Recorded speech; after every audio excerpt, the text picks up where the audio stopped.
Before we start, don't forget to subscribe to the channel and turn on post notifications so you will not miss a future video. Welcome to the channel, The Tech Piano Player Kid. A black background with white text that reads The Tech Piano Player Kid displays on the screen with the same text written to the right in Braille. What is up, everyone? The Tech Piano Player Kid here, and we're going to continue with Timecrest, and we left off with Timecrest 2, where Ash was pretty much burned half to death, unfortunately, and yeah. So, here's what's going to happen. So, we're going to Timecrest 3. Now, this is where Luthor is basically, we experience what Luthor's life was like and what happened. So, we're basically seeing his point of view on what he experienced growing up and, you know, what things were like and who actually destroyed Valdor. Now, we already pretty much know who it was. So, yeah. So, anyway. Pocket walk, descriptive hail, playtime, speaking volume, sound volume, speaking rate, 65%, 60%.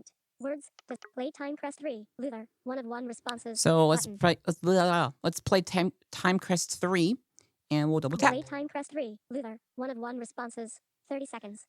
I'm going to mute my phone here so we won't get that notification stuff. Respond 22 seconds. Skip timer for 1 skip crystal. You have 10 skip crystals remaining. 17 seconds. System message. Connection established.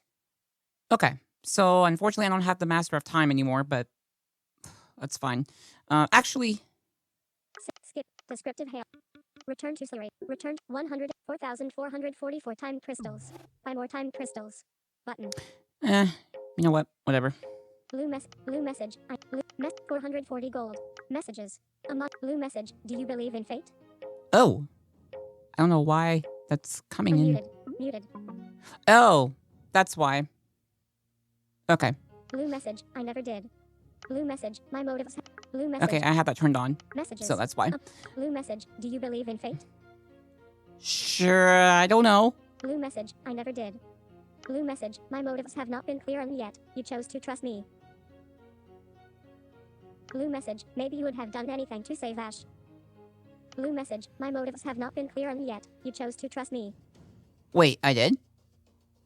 Blue message. Maybe you would have done anything to save Ash. Blue message. Maybe it's not too late to save our friendship. Blue message. It is time for me to give back what I have taken from you. What do you mean? Blue message. Your memories of Valencia, of me, and the time we spent together 16 years ago. I took all of that away. Wait. Is he talking about me? Or is he talking about Ash? Oh, okay, I'm clipping here. Messages. Yeah, is he talking about me or Ash? Because I want to know, because I want to be talking about me or Ash or both, because the way he said it is saying 16 years ago, and I'm like, okay, is he talking about Ash or me? Because obviously, yeah. Chapter 11. Messages. Chapter 4,400. What? Description. Hello. I've finally.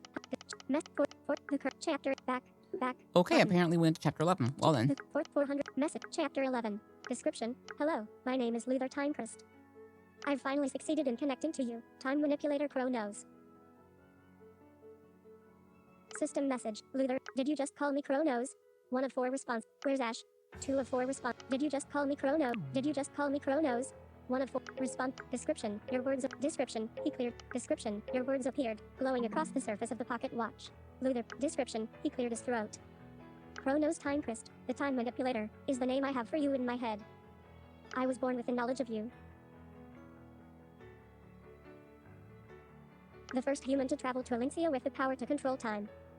Unless you have another name I should call you, I've been waiting all my life to use this name, the one that's been in my head all this time. Well, first of all, I am not the Kronos you're looking for. So, yeah, I'm not Kronos. System message. Luthor is my name isn't Kronos. 1 of 2 response. Tell me more. I like hearing about myself. 2 of 2. My name isn't Kronos. My name isn't Kronos. 1 of 2 response. Red message. Description. Your message was not transmitted. System message. Luthor is waiting. Why? You had to block my message? And you didn't even the person who the red message was, you didn't even reply to my message. You just blocked it. You didn't even say anything. What in the world? That doesn't make any sense. Red message. Description. Your message was not transmitted. Well, okay then. Responded. That's weird. Descriptive hail. That's weird. Why does it? That's weird. Why does it say that my message wasn't transmitted? Luthor. One of red message. Description. Your message was not transmitted. Description. Luthor smiled. You just...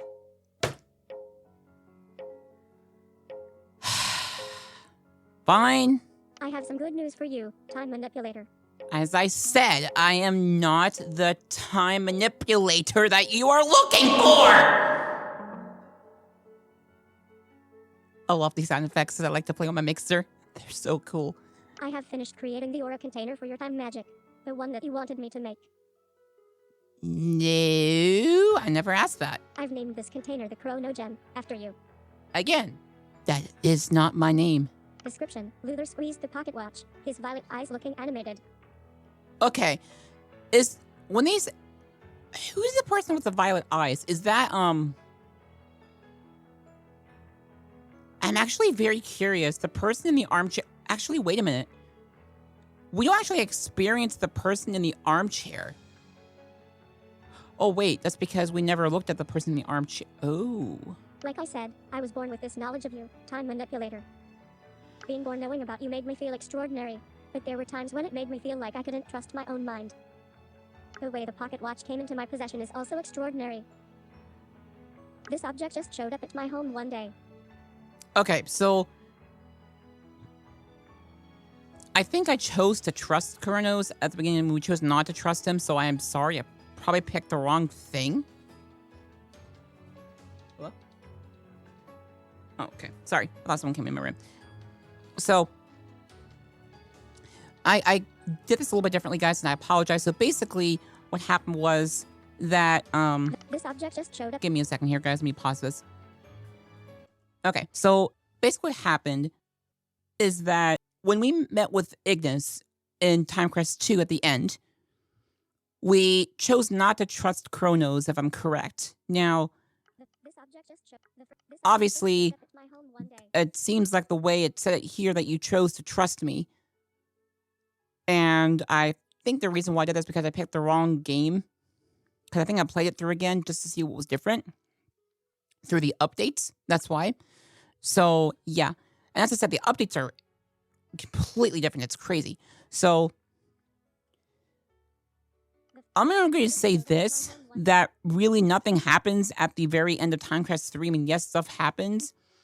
And basically, it just ends where Kronos does end up coming and basically says, what will your counterpart do next? Like, what will their move be next? And basically, it just ends after that. And then the red text person basically says, you know, different things. And that's it. So, yeah.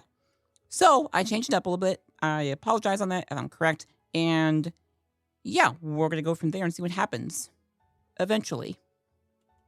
So, anyway, back to our game. The first time I flipped open its lid, I knew it belonged to you. This object just showed up at my home one day. The first time I flipped open its lid, I knew it belonged to you. I felt deep within, one that felt like it had always been there. It felt new and yet remembered, and I knew I could use it to communicate with you one day. So, let me make this clear here. So, we are in... What time? Actually, let me finish here. This watch is the first tangible proof I have that my thoughts of you are real. I immediately had it analyzed to see what kind of spell had enchanted it, but I was told it was just a normal watch. That there was this. I immediately had it analyzed to see what kind of spell had enchanted it, but I was told it was just a normal watch. That there was nothing special about it. Description. Luthor lowered his gaze briefly. I was so disappointed. I stored the watch away. Description. Luthor smiled. But no matter how many times I hid the watch away, I kept waking up with it next to me. Description. He paused and took a deep breath. When I wanted to give up, this watch kept me going. Knowing you could be out there gave me something to look forward to. I just want to let you know what you mean to me, Time Manipulator Kronos. I'm happy I could fulfill your request and create the Chrono Gem. I'm eager to see it working, and learn what it does.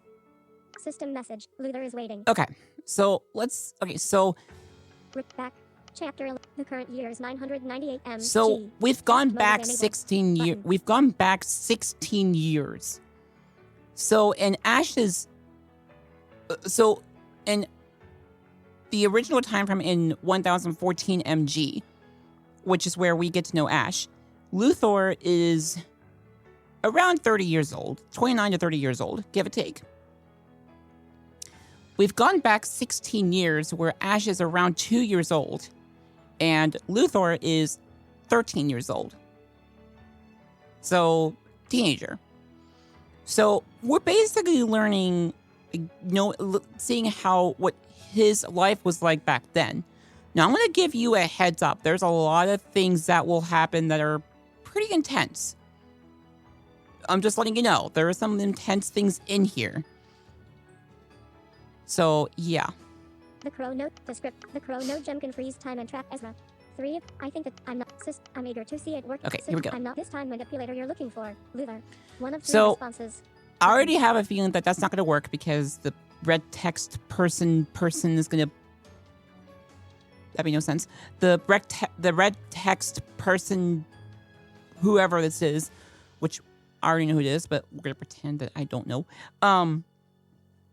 Shh, you didn't hear that. You heard nothing. That this person keeps blocking the text message, and I have a feeling that this person keeps blocking it, and it's also is the person behind some of these messages, because we don't think at first I thought it was Ignis, but I don't think it was, because I don't know why Ignis would do that. Now here's my question. Why would Ignis burn the mages in Timecrest 2, and at the same time, why would this red text person, if he did this, convince Ignis to do that? Is there something that Ash doesn't know? And stuff like this. Oh yeah. If we don't get to the end, if the ending does change, I'm gonna tell you what does end up happening if you do not trust Kronos. But you'll have to wait until we get to that part, because, yeah. I think the time manipulator you're talking about is Alvin. 2 of 3 The Crow Note gem can freeze time and trap Ezra. 3 of 3 responses. Button. So, I feel like a lot of these... yeah, you already know that that person is Alvin. By the way, voiceover said it because, yeah, so. The Crow Note gem can freeze time and trap Ezra. 3 of 3 responses. Button. So, let me... I don't know if Ezra's... See, here's the thing. Riley says Ezra's not evil, but then Kronos says he's not a good person. I don't know who to believe. I mean, I would believe Ezra. I mean, yeah, that made no sense. I would believe Riley. I would, well, because I don't know. Because he seems like, I don't know. The Crow Note gem can freeze time and trap Ezra. 3 of 3 responses. Button. Let's see what this does. The Crow Note gem can freeze time and... Responded. Red message. Description. The Crow Note gem is meant to save Luthor and heal Ezra, but Luthor doesn't need to know that yet. Why did the music just pause? I don't like this. Red message. Description. Your message and the red text were not transmitted. Well. System message. Luthor is waiting. What? This again? How come some of my messages aren't being transmitted? Luthor. 1 of 1 responses. Button. What? This again? How come I some think of my this messages actually aren't being changed a little transmitted? bit. Ooh, interesting. Responded. What? This red message. Description. Your message was not transmitted. Description. A cantaloupe-sized spherical purple robot, imprinted with a label Model 1, floated in front of Luthor. Description. Model 1 said, "Greetings, Luthor. You have an incoming call from your father, Julius. Decline." So here's my question. Why does Luthor decline it automatically? Because there's something that sorry guys, I'm adjusting my microphone. Okay, here we go. Ow. So my question is, why does he decline it? Is there something in between Luthor and Julius that just this, I don't know, just didn't go well. And yes, Ash is Luthor's Luthor is Ash's brother. There we go. I said it backwards. And Ash doesn't necessarily, I'm not saying that Ash doesn't believe it, but Ash has a hard time believing that Luthor is Ash's brother because the way Luthor acts and everything and what he did to Valdor 16 years ago. Description. Model 1 floated out of Luthor's sight before circling back again and said, "You have a message from your father. Julius, I'm disappointed in the way we left things. Remember, there are some things you shouldn't erase. Come see me when you can and let's finish that conversation. I love you, son." System message. Luthor is waiting. I just received a message about what your robot said without you having to repeat it to me. Pretty convenient. 1 of 2 responses. Is everything okay with your dad? 2 of 2 responses. Button. The first one, it's like you're going into it, but like, I don't know.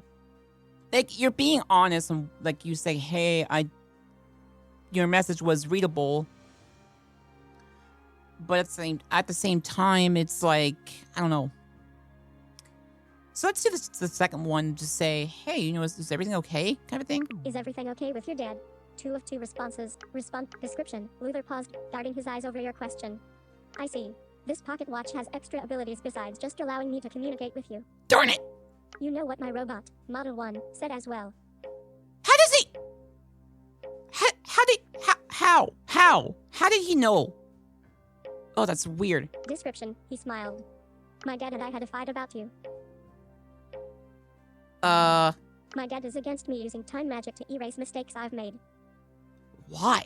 And I want to explore the possibilities. I would want to use time magic if I had access to it. I feel like you would understand, time manipulator. Description. Luthor sighed. I won't be able to finish this conversation with my dad in a way he understands or likes. But it's okay, I'm sure we'll at least stop fighting soon. We always do. Description. The glow of the pocket watch pulsated stronger, briefly enveloping the area near Luthor in a soft light. Description. Luthor is sitting on his bed, legs crossed, in a spacious room illuminated by fluorescent lights. He is holding the pocket watch in one hand.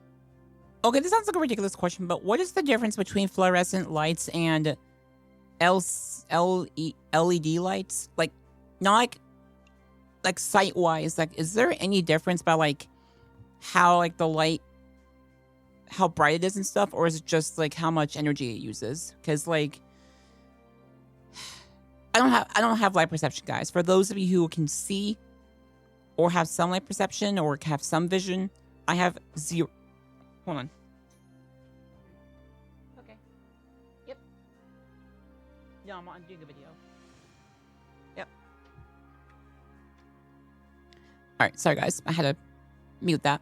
You probably heard me in one ear though, because the way this mixer thing is set up, it's weird.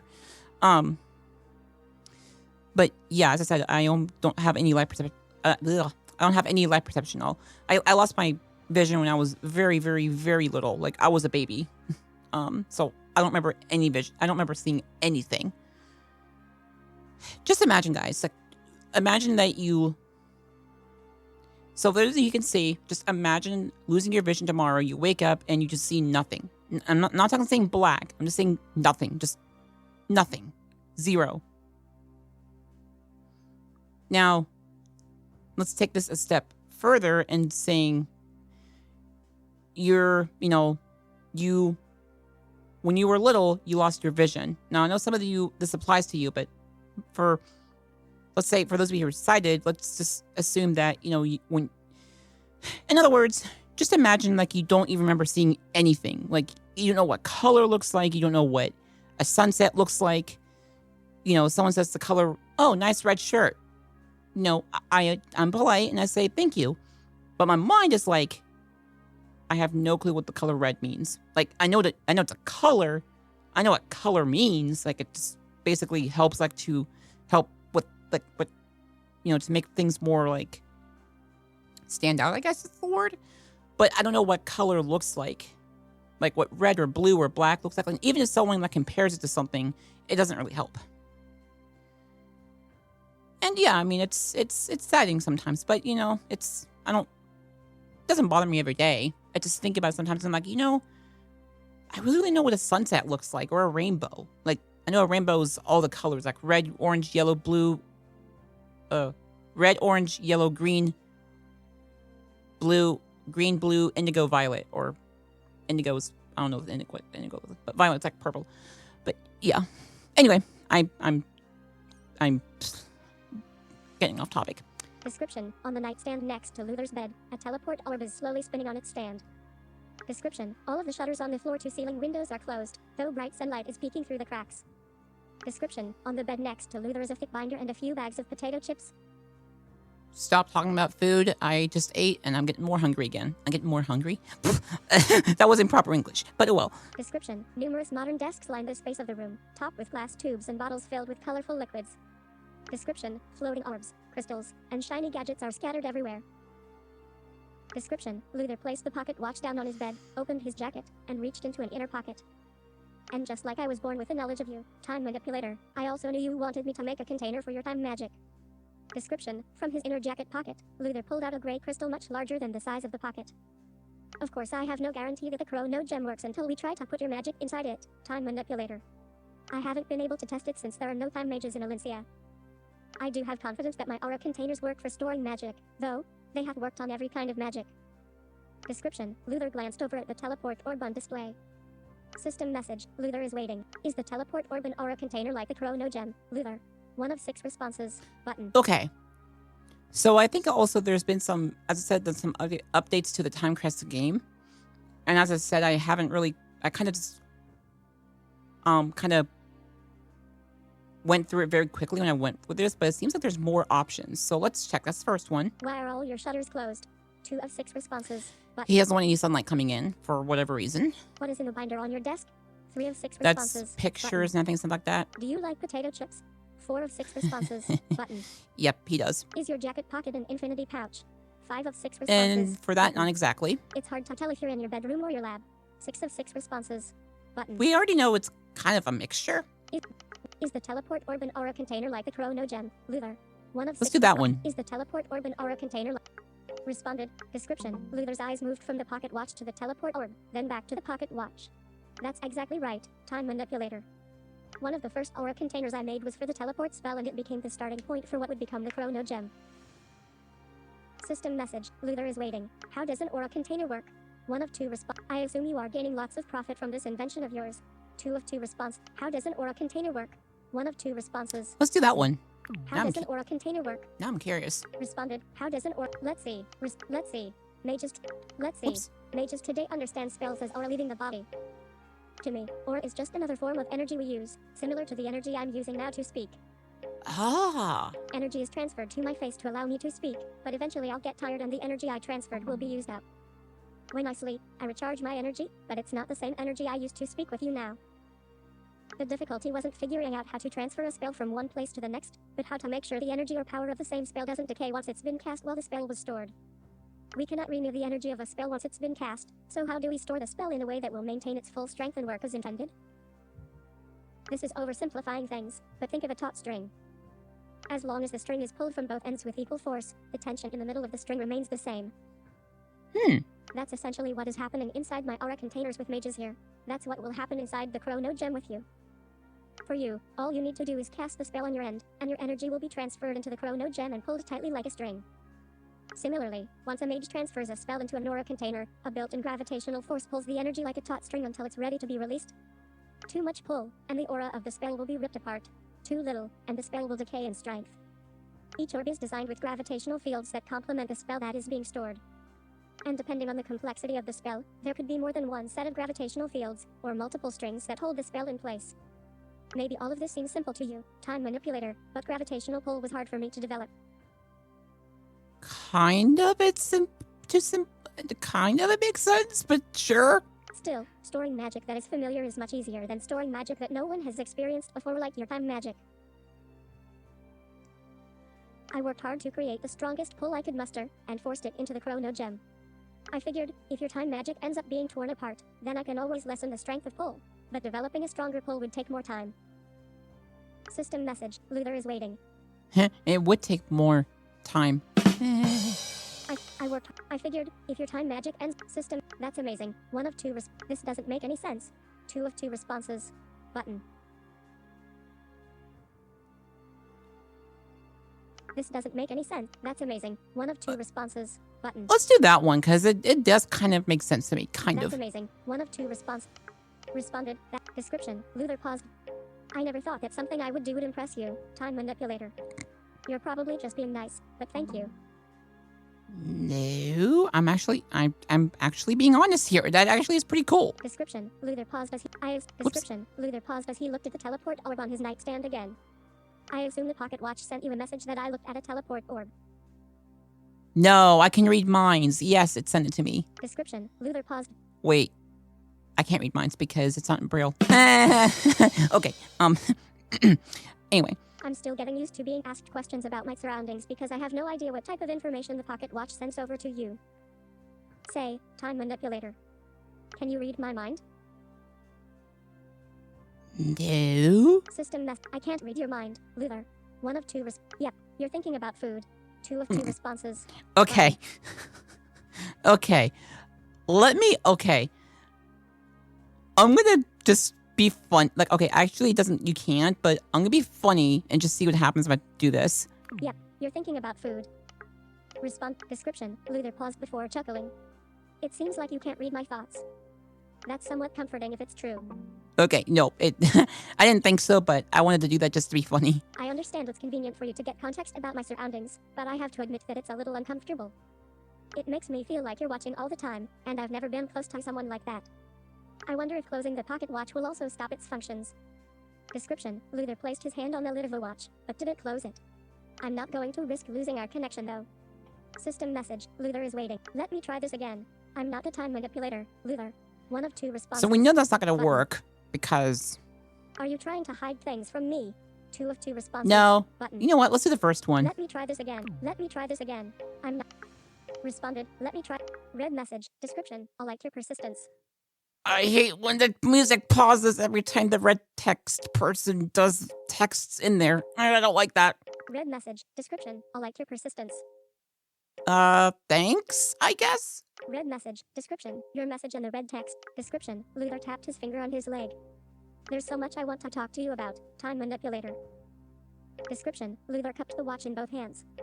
You're the first human who came to Alencia, the only person with the power to control time. Yet, there is no public record of the first human who came to Alencia in our history. And the name of time manipulator Chronos Timecrest only exists in my head. Description. Luthor smiled a little. The utter lack of evidence you existed actually gave me some confidence that my thoughts about you are real. It's just too bizarre that there isn't written record about the first person who came to Alencia from another world. Unless something happened. Description. Luthor paused and looked directly at the pocket watch. Perhaps the greatest mystery in all of Alencia is why First Mage Ezra Valdor disappeared. Gone, without a trace. It's been nearly 1,000 years. Poof. Many even believe that our immortal god is dead. Except for Jinnaz, the king of the Valdorian Empire.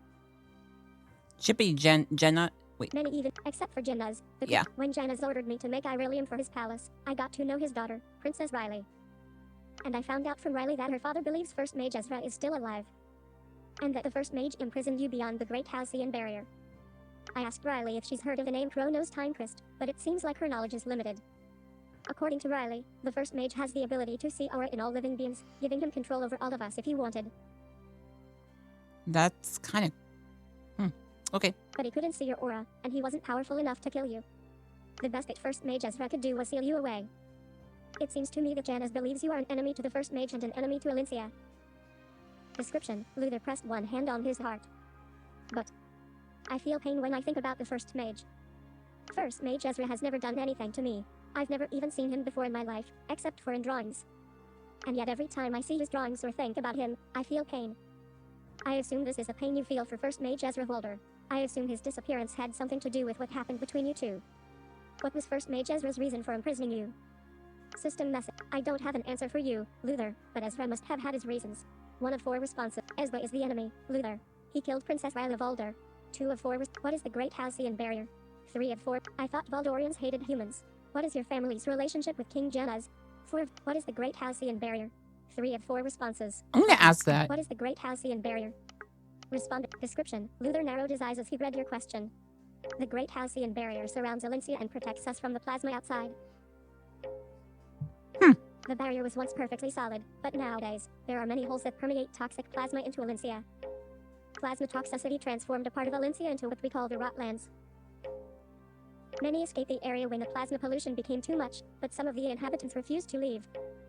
The skin of the inhabitants that remained became hard and scaly. We call the inhabitants still living in the Rotlands, Scalenes. Needless to say, much research has been put into repairing the barrier, but to no success.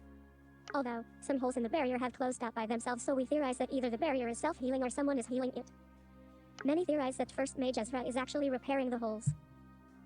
Sorry, guys, I keep hitting my microphone stand. More holes form over time, but at least it's manageable right now. Description: Model 1 floated in front of Luthor and said, "My sensors tell me your mother is nearing your bedroom, Luthor. I've told you, Model 1, this is my lab, not my bedroom." Okay, so that answers our question. Description: Luthor put the chrono gem back into his inner jacket pocket. Description: Model 1 said, "Would you like me to change my definition of bedroom, Luthor? You have a bed in this room and you sleep here almost every night." "No, just call this room my lab." Description: Model 1 said, "Is that what you want, or are you just annoyed with me? What does your tone mean? Anger?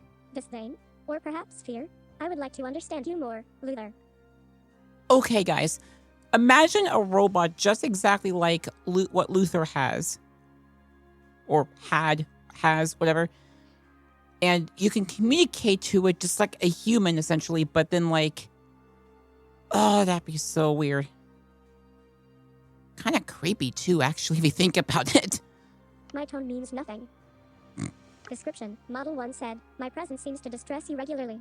You should shut me down like you planned, Luthor. It's the logical thing to do. Just call this room my lab. That's all I want right now." Description: Model 1 said, "Understood. I will call your bedroom your lab. Your mom has walked past the operation room, Luthor." Description: Luthor sighed. "That's not good. She's coming to see me and not Dad." Description: Luthor looked at the teleport orb next to his bed. Description: He let his gaze rest on the orb before shaking his head and looking down at the pocket watch. "I have to talk to my mom or it'll be bad for me, time manipulator. I can speak to the pocket watch with her around because I'm not planning to tell her about you.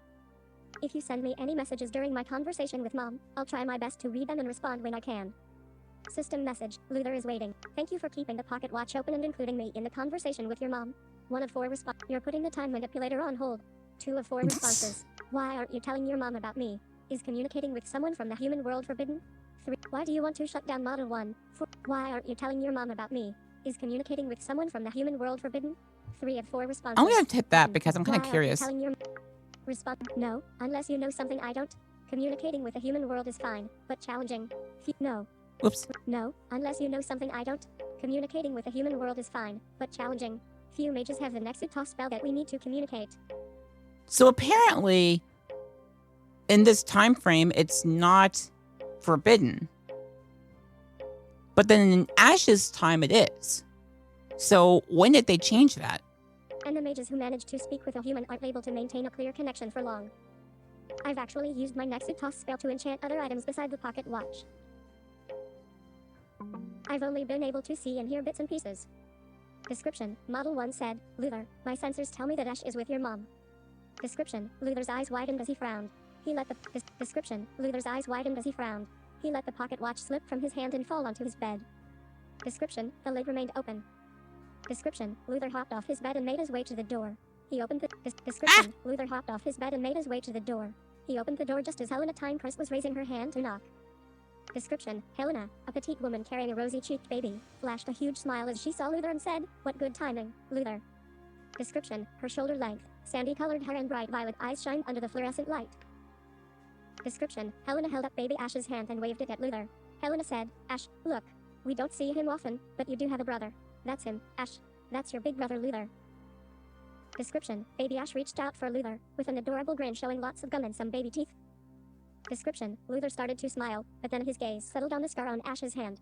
He backed away from Ash and frowned. Description: Ash started to whimper and Luthor winced as he swallowed hard. "Do you think the scar is hurting again?" Description: Helena shook her head and said, "Ash is probably sad that you pulled away just now." Description: Luthor's expression softened. "Let's go somewhere else to talk, Mom." Description: Helena said, "Luthor, I'm taking Ash into this lab." Description: Luthor tried to body block Helena from entering, but Helena just charged forward and Luthor moved aside before he collided with his mom, shaking his head. Well, Description: Luthor followed his mom back into the lab and tried to navigate her away from his desktop with tubes of different colored liquids by putting himself in between the desks and her. Description: Helena rubbed her nose against Ash's nose. Baby Ash giggled. She said, "How lucky you are to have a big brother to worry about you, Ash. Please don't bring Ash to my lab anymore, Mom." Description: Helena said, "Oh, Luthor, ellipsis, please forgive yourself already. Dad and I need alone time and you're the only one I trust with Ash. Not to mention your free labor. Ash has a permanent scar because of me. Ash's hand is disfigured because of me." that kind of answers our question. Sort of. What if the chemicals had landed on Ash's face? How could you possibly trust me? Description: Luthor dug one nail into his palm. Description: Helena furrowed her brow as she eyed the deep red mark Luthor's nail left behind. Okay, so for those of you who don't know, who have not played the way to trust Kronos, when Ash sees baby Ash in a flashback, I'll say grown Ash because it's just easier to say,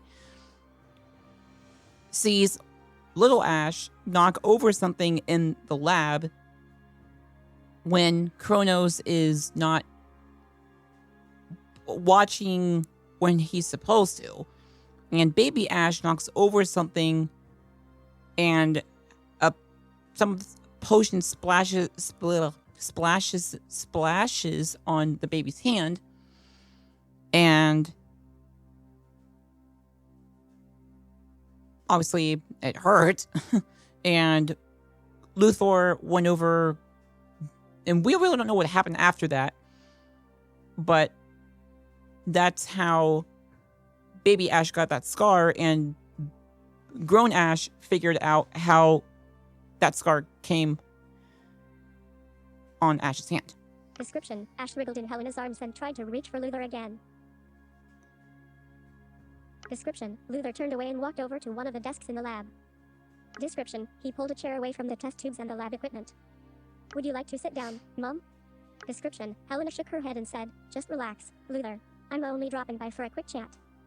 "Your chats are rarely quick." Description: Helena chuckled as she rolled her eyes at Luthor. She said, "This one will be." System message: Luthor is waiting. The Ash I knew never mentioned the scar hurting. 1 of 2 respond. Why does Ash's scar still hurt?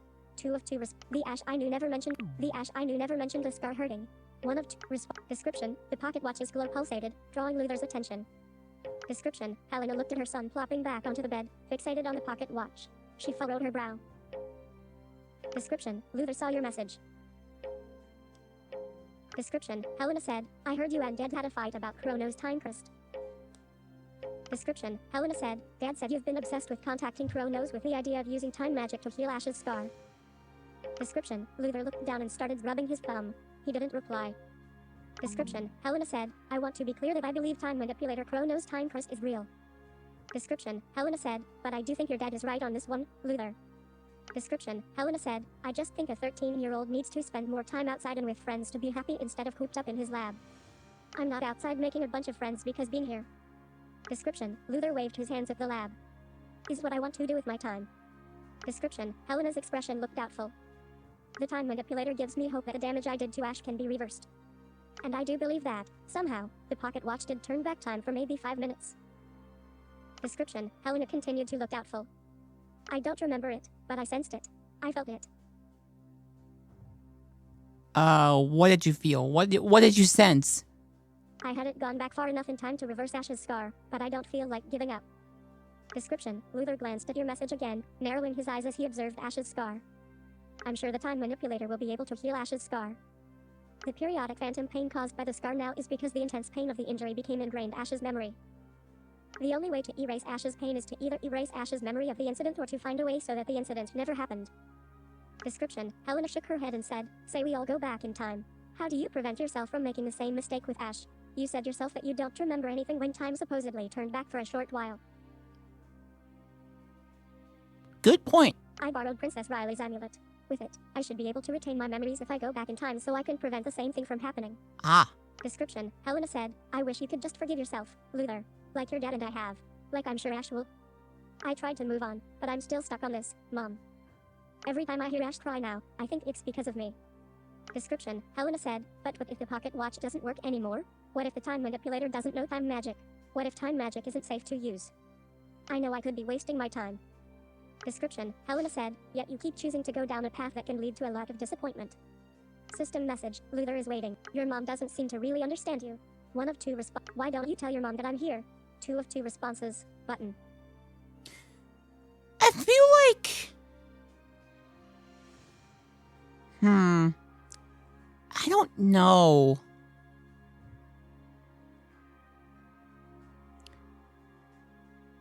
Your mom doesn't seem to really understand you. 1 of 2 responses, button.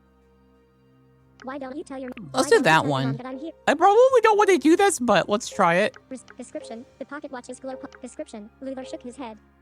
Description, Helena walked over to the shutters and moved from window to window. Oh, okay, so he was shaking his head to answer your question. Description, Helena said, you need some sun, Luthor. Description, sunlight brightened up the lab and Helena smiled warmly, looking up at the clear, blue sky. Baby Ash. Description, sunlight brightened up the lab and Helena smiled warmly, looking up at the clear, blue sky. Baby Ash also livened up as soon as the shutters opened. Description, Luthor shielded his eyes from the light. Description, Helena said, look how beautiful it is outside. The air is so fresh today. Description, Luthor instantly soured at the sight of the surrounding wall towering over his town. Description, Helena, also eyeing the wall, pursed her lips. She said, I want what's best for you, Luthor. Description, Luthor looked away. He took a long, deep breath, then exhaled, turning back to face his mom with a smile. I know you're just looking out for me, Mom. If I go out today, will that make you happy? Description, Helena brightened. Luthor looked back down at the pocket watch. Description, Helena said, I passed by the hour portal today and saw several bags of barbecue chips reserved for you. Description, Luthor didn't reply. Description, Helena said, I don't like the idea that your main diet pretty much consists of junk food, but I suppose eating something is better than nothing. Description, Helena looked at her son and said, did you hear what I said, Luthor? Description, Luthor looked up at his mom and blinked. System message, Luthor is waiting. Your mom said she passed by the hour portal today and saw several bags of barbecue chips reserved for you. 1 of 2 response. You're right about this not being a quick chat. Your mom said she passed. Let's do that one. Your mom said she passed by the hour portal today and saw several bags of barbecue chips with screen recognition. Action. Character word responded. Description. The glow of the pocket. Description. Helena. Description. The glow of the pocket watch pulsated again. Description. Helena frowned as she saw Luthor look down at the pocket watch. Description. Luthor finished reading your message with a smile before looking back at his mom.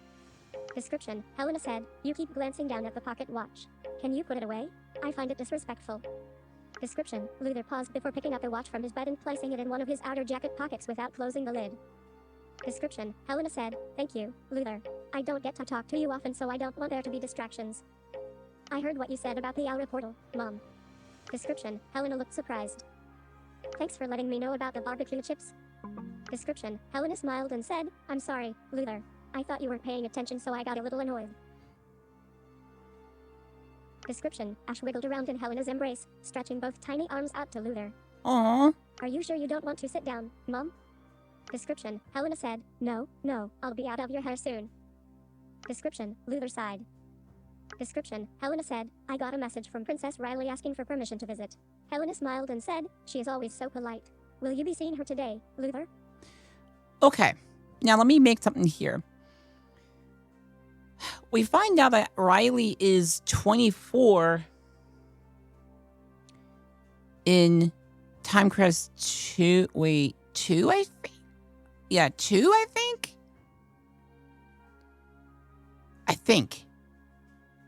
Now, in this time, apparently she's around 8 or 9 years old. Now, wait. Yeah, that makes sense. Yeah. She's 8 years old. So then at 16 years, that make it 24. Yeah, that makes sense. Description. Helena's expression looked hopeful. You must think the princess and I are closer than we actually are. Did Luthor say that, or did his mother say that? Description. Helena said, you said Princess Riley let you borrow her amulet, right? She still sneaks out of the palace to see you, so I think that's something. Description. Luthor frowned, looking again at the wall surrounding the town. I'm only being nice to Princess Riley for our family's sake. We are living in her father's town after all. Description, Helena pouted and said, darn, I was really hoping that you considered her a friend. Riley is 8 years old. We don't have that much in common. Yep, I was right. Description, Helena said, you're both, ellipsis, young and healthy. I have a feeling that she was going to say something else, but... I know, yeah. Description, Helena looked at the ceiling, searching for words. Description, finally, she smiled and said, oh, and you both don't like to trample on flowers. Riley's always telling me how you're so kind because you give her flowers in planters rather than ones she can replant. Description, Helena said, Riley always has nice things to say about you, and it's not too shabby to call a princess your friend. Did you forget she's Janna's daughter? Description, Helena said, is having even one friend that terrible for you?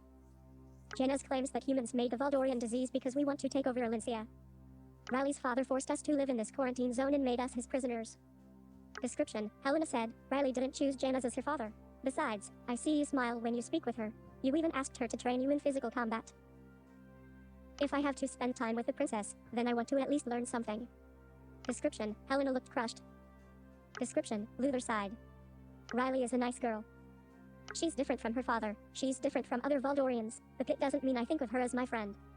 And she's nice to everyone, so I've never been given any special indications that she thinks of me as a friend either. Description, Helena beamed as she said, she sneaks out to visit you. She lets you borrow her amulet. She smiles as soon as I mention your name. I've told her so many stories about you. Description, Luthor shook his head. I feel used. Dude. System message, Luthor is wait. Riley likes you, Luthor. 1 of 2 this conversation is so long and boring. Pay attention to me, Luthor. 2 of 2 responses. That seems so mean. That seems so mean. Dude. Riley likes you, Luthor. Riley likes you, Luthor. Let's be nice and just say Riley likes you, Luthor. Response. Description. Luthor saw the glow of the pocket watch pulsate from his pocket. Description. He placed his hand inside his pocket, but didn't take out the watch. Description. Luthor has not seen your message yet. Mom, is there anything else you want to talk to me about today? Description. Helena lowered her eyes and said, I can never get a smile out of Riley now. Description. Luthor sighed as he got up and walked towards the floor-to-ceiling windows. He peered at the wall. Riley did message me today. If I agree to see her, then it'll be our first meeting after her mom died. Description, Helena said, and how does that make you feel, Luthor? Description, Luthor pressed one hand against the window. Her father locked us up in this zone, Mom. He blames humans for the Valdorian disease and says we are trying to take over Elysia. Description, Helena said, don't dodge the question. How do you feel about seeing Princess Riley, Luthor? I still think Janna's is the one who created the Valdorian disease. Description, Helena furrowed her brow and said, I believe that until Queen Olivia died, Janna's is a hard man, but I do believe he loved his wife. I don't know what to say. Description, Helena said, besides, Valdorians hate everyone. They have no reasons to hate humans more than other people. What if it has something to do with Janna's knowledge of the first human? Riley told me her dad believes the first human is an enemy of Elysia. Description, Helena said, that's true, but the king is treating us well inside this quarantine town. Description, she said, Valdor provides for all our needs and we don't have to pay for anything. Mom, don't get suckered in so easily. Description, Helena said, I'm not saying I forgave Janna's for taking away our freedom, but I do like free stuff. I think everyone likes free stuff. Come on. The stuff isn't exactly free. Dad and I remodeled Janna's palace and I invented our containers that Valdor has made a lot of profit from. Description, Helena said, the king invites us to parties. I think that's his way of thanking us and making us feel important because our family did so much. You mean, ellipsis, forces us to attend his parties? You know, I wonder if Luthor knows something that his parents don't. I'm actually curious. Description, Luthor paused. I've gotten some strange looks from Janna's mom. Description, Helena said, by strange, do you mean condescending? Those are the types of looks your dad and I get from him and the Valdorians. Description, Luthor shook his head. Janna's looks at me as if he's scared of me. Description, Helena's eyes widened before she started chuckling. I'm being serious, Mom. Description, Helena tried to stifle her chuckling. She said, I know, Luthor.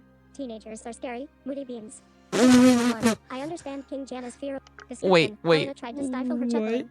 She said, I know, Luthor. Teenagers are scary, moody beings. As a parent of one, I understand King Janna's fear of you. I don't think that's what Luthor meant, but okay. Okay. I don't think he meant it. Okay. Description. Luthor sighed and shook his head. Are you and Dad still forcing me to go to the Valdorian Mage trials tonight? Description. Helena nodded and said, we sure are. Can you make an excuse for me to join us? I don't think he'll mind if I'm not there. Nope. That's not gonna happen, dude. Description. Helena said, King Janus asked about you specifically when you didn't attend the last one. Maybe he actually likes you, Luthor. Valdor profited a lot off your talents after all. Description. Luthor took a deep breath and dug his nail into his palm. I don't like how we're at Janus' beck and call. And I don't like how violent the Valdorian Mage trials get. People always end up getting hurt or worse. Description. Helena paused and said, I know, Luthor. I'm sorry. I know how you feel about, ellipsis. Helena paused, searching, before saying, everything. But attending will help improve our tenuous relationship with the king. Description. Helena said, your dad and I are boarding the train to the palace at the usual time near sunset. Promise me you'll be there, Luthor. Why do you need me to promise? Description. Helena said, the last time, you didn't show up. I know you don't like breaking promises, so I need you to promise me this time. Description. Luthor didn't reply. Description. Helena said, if you come, then I promise not to take Ash into your lab anymore. Description. Luthor clenched his fists and looked at Ash's scar. Fine. I promise to go to the Valdorian Mage trials tonight. Description. Helena said, praise the first, and I promise to not take Ash into your lab for at least a week. Mom. Description. Helena said, at least a month. Description. Luthor frowned, but didn't argue further. I have to admit he walked right into that one. Description. Helena said, oh, maybe I should have sat down. My feet are starting to hurt. You can still sit down. Description. Helena shook her head and said, no, I just have one more thing to say. Can you stop by the cake shop to pick up 2 chocolate sea salt cupcakes for me? Stop talking about cupcakes and sweets and desserts. Description. Helena said, I do it myself, but you... Description. Helena shook her head and said, no. Description. Helena said, I do it myself, but you need some fresh air and sunlight. Who are the cupcakes for? Description. Helena squealed in excitement as she said, they're for my ex-students, Scarlet and Sol Ignis. Description. She said, I saw their names on the roster of competitors for tonight's Mage Okay, trials. what is I it? hope I'll get a chance to catch up with them for a bit before the trials start. Okay, I want to give you a heads up here that for some odd reason, people are, I guess, obsessed with Scarlet and Sol Ignis for whatever reason. I don't know why. But I guess, well, I don't know. I guess they were like excellent students. System message. Luthor is wait. I know Sol Ignis. He becomes the master of fire. 1 of 3 respond. Tell me more about your mom's relationship with the Ignises. 2 of 3 say nothing. 3. Tell me more about your mom's relationship with the Ignises. 2 of 3 The responses. Ignises. I know Sol Ignis. He becomes the master of fire. Say nothing. 3 of 3.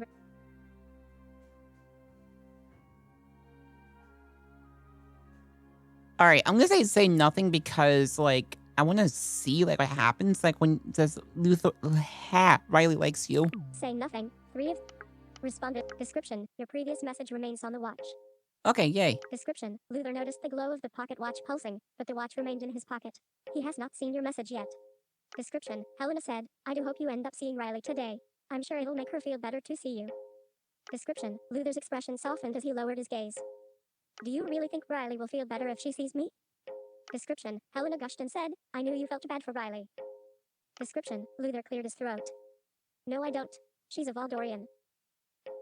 Description. Helena said, your ability to feel hurt for others is one of the things I love best about you. And yes, Riley would feel so much better if you saw her today, and I think he will too. Give up on trying to get us to be friends, Mom. Give up on trying to get us to be friends, Mom. It'll make your life easier. That's something I can promise. Description. Helena said, I'm never giving up on you, Luthor. Description. She winked at Luthor and said, don't tell Ash, but the only reason I had a second child was so you would have a guaranteed friend. Okay. There are siblings who aren't friends and make each other feel lonelier. When Ash grows up, who knows if we'll be friends. Description. Helena frowned and said, on my deathbed, that won't be you and Ash. I'm going to force you two to be friends. As I kind of figured that would happen. Of course. Say. Forcing 2 people to be friends always ends well. Description. Helena said, I'm just happy that you'll always have Ash and Ash will always have you. Description. She leaned over and kissed Luthor on the head. And Ash grabbed onto Luthor's clothes. Description. Luthor looked at Ash's chubby face and smiled. Description. Helena said, I love you, Luthor Timecrest. You should go get my cupcake soon. And remember, train station, near sunset. Description, Luthor nodded. Description, Helena said, oh, and I know how you feel about King Janus, but it would help if you would refer to him as King Janus instead of Janus, you know, just when you're in front of Valdorians. Description, Luthor frowned. Description, Helena said, for some strange reason, the king has told us it's okay when you refer to him so informally, but your dad's the ambassador for our zone. It would make both of us very happy if you could fake some respect. Description, Helena flashed a big smile and picked up Ash's hand to wave goodbye to Luthor. Description, Helena left Luthor's lab with Ash. Description, Luthor moved from shutter to shutter and closed each one. As the last shutter snapped closed, he let out a sigh of relief and plopped down on his bed. He stretched out, laying fully on his back. Why is the music not even playing? I'm tired and embarrassed. Description, he covered his eyes with one arm and took a few deep breaths. Description, Luthor opened his eyes and took out the pocket watch from his pocket. He held it above his head, dangling it from the chain. Description, he smiled and became re-energized when he saw your message about Riley's affection. Description, Luthor lowered his hand and let pocket watch rest on his chest. It's not that I don't like Riley. I like that she's kind-hearted. I like that she tries to help me when I ask. But she's just a kid and her father's my jailer.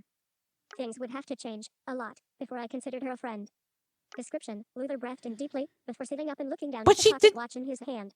But she didn't even do anything to you. Like, just because her father did whatever doesn't mean she was a part of it. Like, come on, dude. Like, you expect like an 8-year-old child, like, never mind. Too bad it's getting late in the day, but at least we'll have some time to ourselves before I have to meet my parents at the train station. System message, Luthor is waiting. Let's spend the day outside and get you some sunshine and barbecue chips. 1 of 3 response. Let's spend the day with Riley. 2 of 3 responses. All right, let's do this Button. because I don't like it when you don't pay attention. Let's spend the day with Riley. Let's spend the day with Riley. Response. Shouldn't we try out the chrono gem first? there we go. Now we got the music back. Description, Luthor took the chrono gem out from his inner jacket pocket. You heard from my mom that I want to use time magic to help revert time so Ash wouldn't be scarred. How should we go about transferring your magic into the chrono gem? Description, Luthor. Description, Whoops. Model 1 said, incoming message from your acquaintance, Princess Riley. Hello, Luthor. I didn't receive a reply to my last message, ellipsis. I hope I didn't catch you at a bad time. If you have time today, I would really like to see you before the mage trials. Okay, I have to admit, for someone who's 8, like the Riley, I'm talking about Riley, she's very, how do I say this? Like, for her, such a young age, she knows how to talk very, professionally, I guess is the word, when needed. Description, Luthor sighed. Maybe I should see her. Mom did say she'll feel better if she saw me. Description, Model 1 said, Luthor, seeing Princess Riley will only interfere with your conversations with the time manipulator, like your conversation with your mom did. Is this what you really want? Description, Luthor paused. Send a message to Riley that I can see her before the Valdorian mage trials, but I'll make sure to find her tonight. System message, Luthor is waiting. It's smart of you to focus on me, but I can't control my powers so I wouldn't be able to transfer the magic now. 1 of 2 you should see Riley, Luthor. 2 of 2 responses. Let's do that one. Riley, Luthor. 2 of 2 responded. Description, Luthor narrowed his eyes. I hope you're not trying to force me to be friends with Riley too. No, I didn't say that. Description, he lowered his gaze. I don't know what to say to her. Isn't I'm sorry for your loss coming from me really going to make her feel better? I mean, every bit counts. Besides, if Riley is with me, I won't be able to focus on your messages to me. I certainly don't want her to know that I've connected to you. As I said, I don't think Riley would do anything. System message, Luthor is waiting. I think it's smart of you to focus on me, but I can't control my powers so I wouldn't be able to transfer the magic now. 1 of 2 I insist you give your focus to Riley today. I'm not going to give you any time magic until you do. 2 of 2 responses. Okay. Okay. I'm gonna have to do this because this is where you kind of get to know Riley. I insist you give your focus to Riley today. Response. Description. Luthor ran a finger along the rim of the pocket watch as he looked down at your message. I'm surprised you would make Princess Riley a top priority. But if you insist, time manipulator. Description. Model 1 said, Luthor, you look off. Do you want me to play you some light-hearted music? Description. Model 1 said, I also learned to whistle all the newest top hits. Let me show you. Description, a gelatinous substance surrounded Model 1 and molded into a humanoid shape, with arms and legs and a head with a mouth. Stop, Model 1, don't tell me you have been using this form by yourself. Description, Model 1 said, don't worry, Luthor. I've been careful to not let anyone see me. Yeah, we'll see about that. This gelatinous substance I made to give you a body would be considered contraband human technology. Valdorians think you're a basic robot with speech functions. If any Valdorian sees you in this form, they will take you away. They will take you away and then they will destroy you. Do you understand? Description, Model 1 paused before saying, I'm sorry, Luthor. Description, Model 1 retracted the gelatinous material back into its body. Description, Model 1 said, do you still want me to play some music? Sorry, guys. Didn't mean to hit my microphone there. No, send a message to Riley that I'll wait for her on my rooftop. Description, Model 1 said, understood.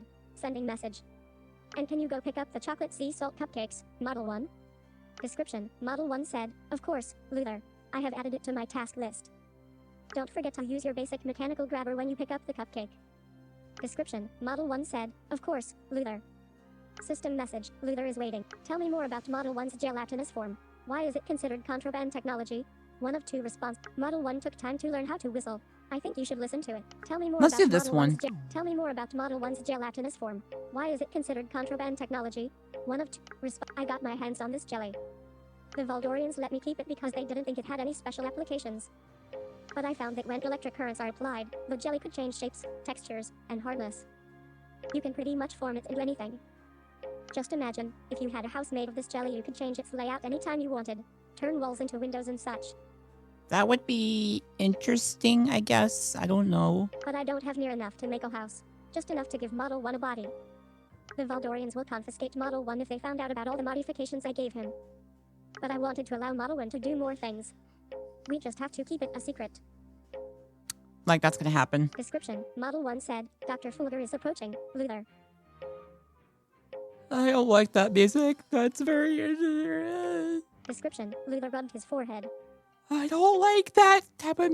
Man, it's cool, but just the music they use for... Why are there so many distractions today? Description, Bray entered the room without knocking. He looked at Luthor and Rude. started laughing. Description, Luthor placed the watch in his pocket. Description, Bray Fulgur, short and stout, wore a cloak with clunky pieces of metal sewn into it. Description, he said, Luthor, oops, I was looking for the operation room. No, you were looking for Luthor's room. You didn't... Yeah. Description, Luthor stood up. You just passed it, Dr. Fulgur. It's the one with the large sign that says operation room.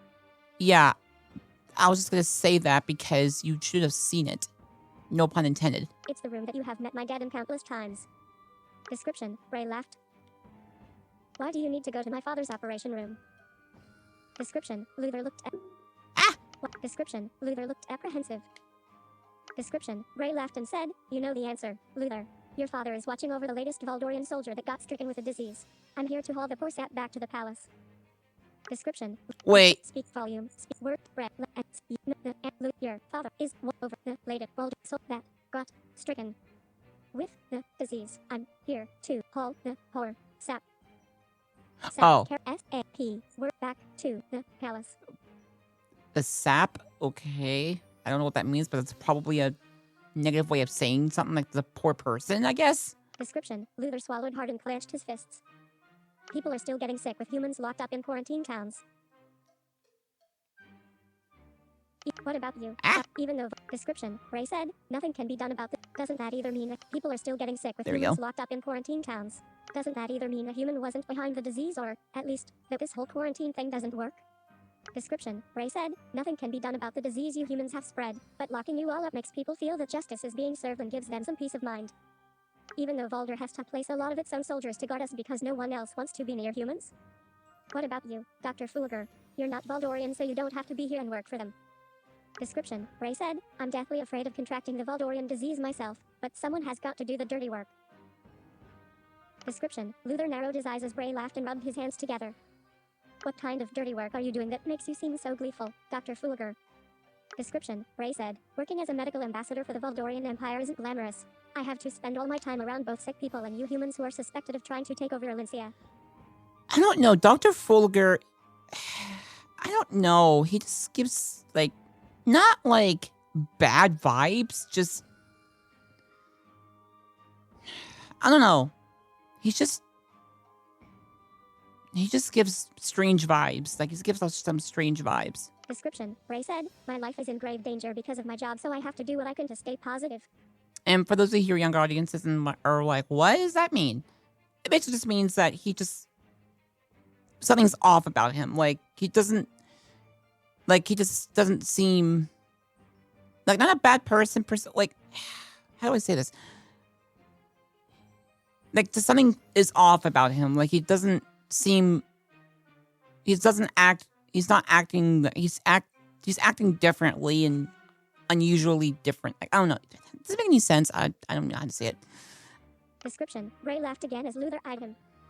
Why do you continue to work for Janus then? Shouldn't your life be more valuable than any job? Description. Ray said, I don't care about my life if I can do what I want, Luthor. I don't care about anything as long as old man Janus lets me continue my experiments. Description. Ray gleefully rubbed his hands again. Or are you not afraid of getting sick at all because you created the Valdorian disease? Why did the music pause? Description. The room was quiet for a second. That's why. Description. Ray blinked before he wagged one finger at Luthor and said, Now, Luthor, that hurts. Description. Ray said, Do you want me to tell your dad about this wild theory of yours? He'll be upset to know you accused me of a crime for which you have no proof. I don't have proof, but you're one of the most brilliant people I know, so I have a theory, Dr. Fulgur. Description. Ray arched his brow at Luthor and said, Go on. Tell me why you think I'm brilliant. He rubbed you. Description. Oops. Ray arched his brow at Luthor and said, Go on. Tell me why you think I'm brilliant. He rubbed his hands gleefully together again. You created a disease that no one has been able to find a cure for. And you managed to find a way to target naturals with the disease. Naturals like yourself, Dr. Fulgur, share appearances, biology, even aura levels with human descendants like me. We are supposedly no different from each other. At least that's what countless studies say. No one has been able to find a reason for the curious phenomenon of how so many people in Valencia are the same as the people who came from a completely different world. There are only two ways to distinguish a human from a natural. 1. The person admits they have human lineage like your previous partner, Howard Crawford, admitted to you. Description. Ray's expression looked sullen, like a sad child, as Luthor mentioned Howard's name. Wait, like a what? Ray looked sullen, like a sad child, as Luthor mentioned Howard's name. Okay. 2. The person has the Nexutos spell to connect to the human world like me. But the Nexutos spell is rare amongst humans and human descendants. It's not uncommon for human descendants to think they are naturals and naturals to think they are human descendants.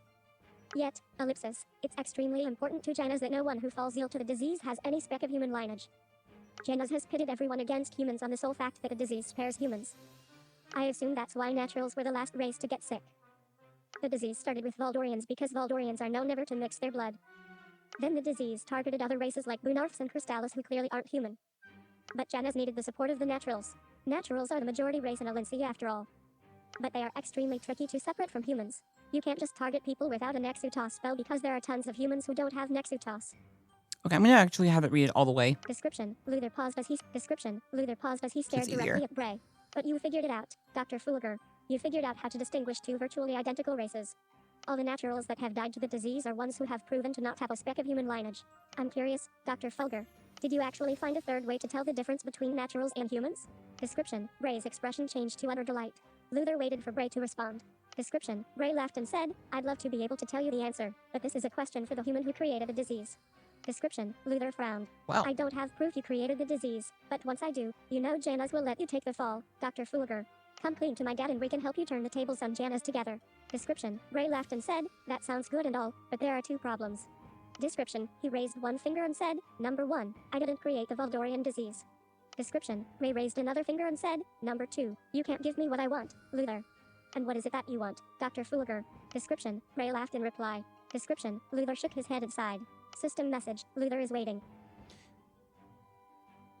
I guess the thing I'm looking for here is Fulgur is strange.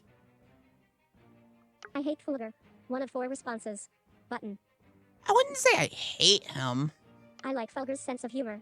2 of 4 responses. Can you tell me more about Howard Crawford?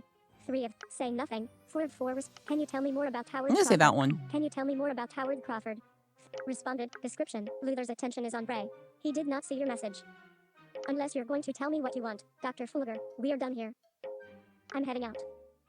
Description. As Luthor walked towards the door, Bray moved in front, blocking Luthor's exit. Well. Description. Bray said, Don't be in such a hurry, Luthor. We should enjoy our chance meeting and talk more. You came to my lab. That's not chance.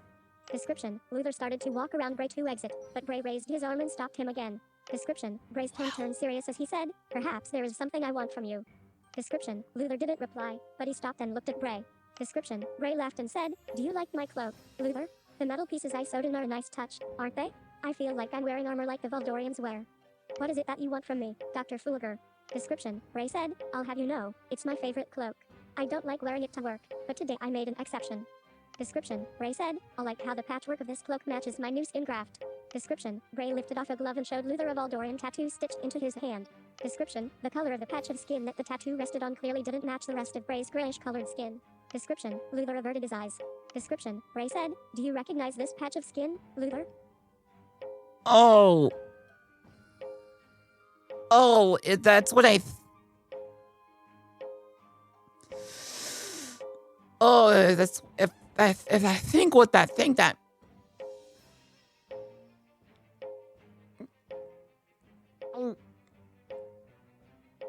Oh, no. Description, Luthor shook his head. Description, Bray looked at his hand and said, oh, I thought that's why you looked away. Please stop showing me the skin you've removed from other people and sewn it. Oh, nope. I did not.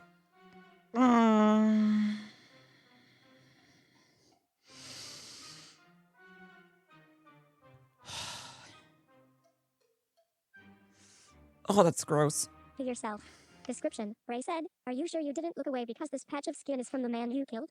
Description, Luthor's eyes widened, his expression turned into horror as he slowly turned back to examine the implanted skin with the tattoo. Why, how could you? Description, Bray said, this particular patch of skin makes a nice keepsake, don't you think so? Luthor? No, I don't think Description, so. Luthor turned away from Bray and placed both hands on a nearby desk, propping himself up. Luthor took several deep breaths. Description, Bray's eyes widened before he started cackling with laughter. Description, Bray said, don't tell me you're still broken up about the one life you took. It's been nearly a year already. Description, he said, and I still don't get why you're blaming yourself. Your robot is responsible for the death of that Valdorian man. His name is Lieutenant Valsalri. Description, Bray said, you have such a good memory, Luthor, or maybe you don't because one person's name is easy to remember. Description, Bray said, trust me, it starts getting hard after 100 names or so. Description, Luthor clenched his fist. I killed Lieutenant Valsalri. Model 1 is my creation. The poison that Model 1 administered to the lieutenant is also made by me. Description, Bray said, you didn't make a poison. You thought you created the cure to the Valdorian disease. Your cure just made people so uncontrollably violent that they had to be put down. Description, Bray shrugged and said, there was no way for you to know that this was a side effect until you tested it. Yet you let your fear of side effects stop you from doing what needed to be done. Description, Bray said, your emotions stopped you from making progress and Bray looked gleeful. Progress is the sweetest thing any inventor can ask for. The lieutenant had 6 more months left to live. I took those 6 months away. Description, Model 1 said, I accept full responsibility for testing your cure on Lieutenant Valsalri when you told me explicitly not to, Luthor. Please don't blame yourself. Description, Bray clapped and said, I'm honored to be in your presence, Model 1. To think that Luthor made a robot who has semblances of free will. Model 1's free will is an accident. I never meant it to hurt anyone. Model 1 is supposed to do what I want. Description, Bray said, are you sure Model 1 didn't do what you want? After you worked hard to develop a cure, there must have been a part of you that wanted to test it out. I told Model 1 that I didn't want to test it out until I was sure there were no side effects. Description, Bray said, you designed Model 1 to do exactly what you want. But Model 1 is special in that it has its own ability to interpret what you want. Essentially, Model 1 is free to act based on what it has analyzed and believes you truly want. I made a mistake designing Model 1. I regret making someone who thinks I'm okay with killing people to get what I want. Description, Bray frowned and said, Model 1 is the perfect person in my opinion. Someone who will always remain rational and never let pesky emotions get in the way of what needs to be done. Description, Model 1 said, I am a robot and not a person, Dr. Fulgur. Though Luthor does refer to me with male pronouns. Description, Okay, Bray then. said, you're way cooler than a person. I wish I could be like you. I don't Ew. like having my feelings hurt.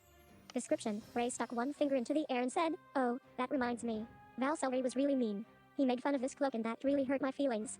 Description, he said, on the day he contracted the disease, I laughed at him hard. My throat was sore from trying to laugh harder at Valsalri than he laughed at my cloak, but it was worth it. Description, Bray looked around Luthor's lab. Description, he said, so where's your next batch of cure you want to test, Luthor? Remember there's a subject you can use it on right now in your dad's operation room. Who? No, I'm done. I'm not going to do anything that could kill another person. The only thing I want is to undo my mistakes. Description, Bray said, perhaps you need to kill more people to get used to. Shut up. Description, Luthor swiped his hands across a desk and test tubes fell to the floor and shattered. He looked at his reflection in the broken glass. I won't take another life. No matter what. I'll find other ways to get what I want. That's a promise. Description, Bray shook his head and said, you're such a kid, Luthor. Description, Bray said, I thought you had toughened up when you accused me of genocide, but you look like you're about to lose your lunch just because I brought up a distant memory. Description, Luthor looked down at the broken glass. Model 1 flew over and started cleaning up the glass. Description, Bray said, it's too bad. I admire your genius, Luthor. I thought you'd be the one to figure out the cure to the Valdorian disease. I really did. Description, Bray said, that's why I helped you keep Valkyrie a secret. I didn't want you to get into trouble. Description, Bray shrugged and said, but I'm losing faith in you. You gave up just because you felt bad that someone got killed. Description, Bray said, if I ever became like you, I'd think I'd want to kill myself. Description, Dude. Luthor dug a nail into his palm. Description, Bray looked at Model 1 and said, but you didn't shut down Model 1 yet, so maybe you can be redeemed. I will shut down Model 1.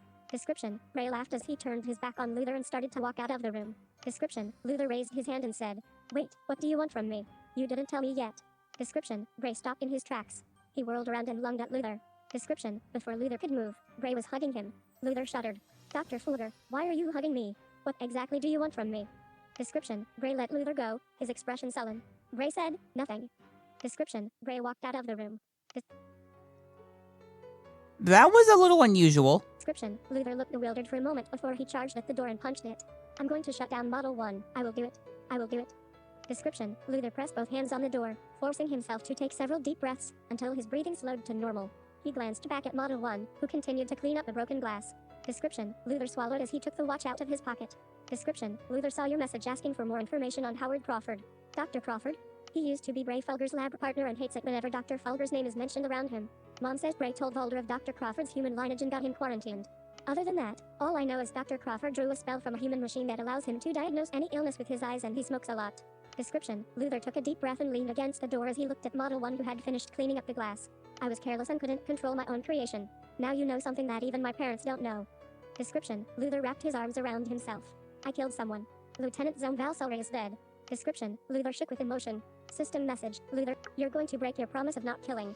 Back, check the current chapter 11. Okay, yeah, we're still in chapter 11. Descriptive hail, pocket, music, memory, or you're going to break your, wide up, you're going to break your promise of not killing. I know for a fact you'll kill all the Valdorians. 1 of 4 response, why don't you shut down Model 1 if you can't control, you were just trying to help find a cure. Luthor, do other people have trouble with their robots too? 4 of 4, you were just trying to help find a cure. Luthor, it was just an unfortunate accident, so go easy on yourself. 3 of 4 responses. So, alright, spoiler alert. We know that Luthor is going to kill all the Valdorians. I feel like that's going to be blocked. But it's gonna happen that he doesn't need to know that yet. You were just trying to help find. So, let's do this one. You were just trying to help find a cure, Luthor. You were just trying to help find a. Response. Description, Luthor lowered his head, his hair covering his eyes. A part of me is happy to hear those words from you. A part of me is happy to hear those words from you. That you don't think I'm some kind of monster for what I did and for not shutting down Model 1 right afterwards. Another part of me hates that I don't remind myself every day that I killed someone. Description, Luthor sighed. Description, Luthor let his hands drop to his side. Description, he turned around and stared blankly at the door of his lab. I should head up to the rooftop and wait for Riley. Description, his voice sounded numb. Description, Model 1 said, I will go pick up the cupcakes, Luthor, while you are with Princess Riley. Description, Luthor glanced at Model 1 one more time. Description, Luthor opened the door of his lab and dragged himself outside. Description, Luthor stood in a straight hallway that ended at an elevator. The label beside the door Luthor came out of said, Lab 2. Description, Luthor placed the pocket watch inside his outer jacket pocket. I'm not going to carry the watch in front of Riley, but I'll pay attention to its glow. The glow pulsates when you send me messages. Description, Luthor started walking down the hallway past Lab 1. His pace quickened as he heard cackling laughter from inside the operation room. Description, Luthor stepped into the elevator. There are 4 buttons, rooftop, lab, living quarters, ground floor. Luthor pressed rooftop and the elevator ascended. Description, Luthor leaned against the elevator wall and looked at his reflection. System message, Luthor is wait. What are your hobbies, Luthor? Do you like griffin eggs, Luthor? Are you sure you can keep your promise never to take another life? I expected your elevator to be more magical.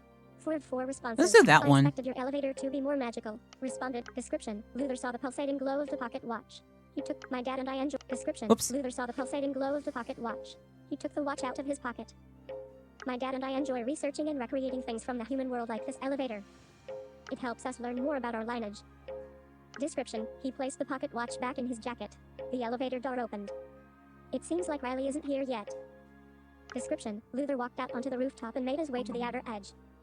Description, the outer edge of the roof was surrounded by a low parapet. Luthor climbed onto the parapet and stared at the Valdorian wall in the distance. What's a parapet? On the first day my family was quarantined in this town, I went up to the rooftop of this building. It hadn't been assigned to us at the time, but it was the tallest building and I wanted to make myself taller, hoping that I would be able to see past the Valdorian wall that surrounds us. I couldn't see past the wall. I ended up staring at the wall defiantly. I told myself that I was going to get back my freedom and freedom for all of the humans who have been trapped by Valdor. Description: Luthor paused and looked up at the sky. I feel stuck. I'm nowhere closer to getting us our freedom than the first day I was quarantined. Description: Luthor sighed and shook his head, but ended up smiling. But I'm glad the pocket watch is finally working. I'm glad you're here now. It gives me hope. Which makes me curious. Why were you so insistent I meet Princess Riley today, time manipulator? Is it because you wanted to meet the princess after my mom said such nice things about her? Or is it because you want me to console her about her mother? Description: Luthor paused and lowered his gaze. I feel bad for Riley. She was really close to her mother and now all she has left is Jana's. Description: Luthor shook his head. Still, I find it strange that you would be invested in Princess Riley, who you never met, when we could be testing the Chrono Gem right now. System message: Luthor is waiting. I do know Riley, Luthor. One of two well, I want to have some fun first before we get to work. 2 of 2 responses. Button. I do know Riley, Luthor. 1 of 2 response. I do know Riley, Luthor. Response. Description: Luthor saw the glow of the pocket watch emanate from his pocket. He took you. Description: Luthor saw the glow of the pocket watch emanate from his pocket. He took out the watch and looked at her message. You must care about her, time manipulator. At least a little. You're giving her the attention I could be giving you. Description: Luthor paused. Like I said, I used the Nexus Toss spell to connect to the human world before. I was able to see bits and pieces of images, voices, and some things I don't understand. Not everything I've seen has been from the same timeline. I've seen places with lots of technology I don't recognize and places that seem very primitive. Description: Luthor looked down at the pocket watch. I got glimpses into people's lives. I saw happy moments and sad moments. I was initially excited and wanted to know more, but everything I saw and heard seemed all very surreal, and very far removed from my own life. As an observer, I forgot about the people I saw like a dream. Description: Luthor paused and smiled. So if you do care about Riley, then I'm glad for it, time manipulator. The idea that you might care about people you observe warms me. And it seems that you have observed more people than just me. Read message. Description: I have and still do. Smiley face emoji. What? Read message. I have and still do. I didn't even... Okay. Read message. Description: the red text was not transmitted to Luthor. What? System message: Luthor is waiting. I guess we're both observers. Red text person. 1 of 4 response. That's creepy. Red text person. Red text person. Is your name Alvin? 3 of 4 response. Luthor, I do care about Riley. 4 of 4 responses. Button. Luthor, I do care about Riley. Response. Description: Luthor glanced down at the watch. Then I'm glad we're seeing her today. Description: Riley flew in and landed behind Luthor as he was looking down at the watch. Description: She said, "Hello, Luthor."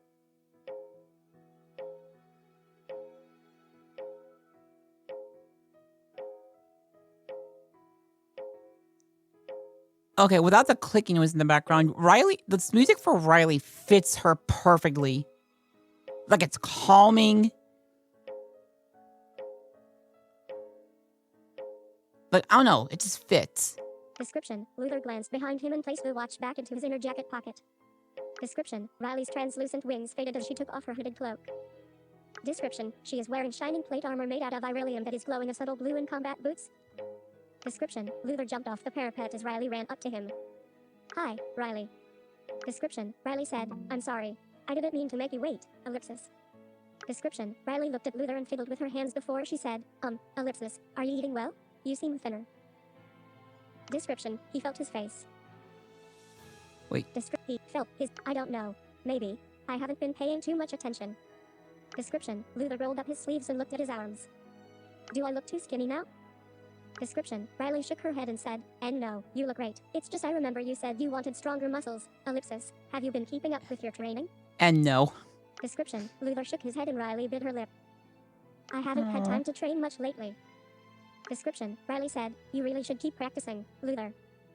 She really does care about him. She really does. Description: Luthor looked at Riley as she covered her mouth with her hands. Aww. Description: After a while she said, I'm sorry for shouting, but I just don't want you to forget the training we did, ellipsis. Wait, she actually shot. Wait, what? Description: Riley said, you really should keep speak volume, speak word, right, you should keep, crack, Luthor. Carrot, right square, closing, exclamation mark, R. Romeo. Word, Luthor.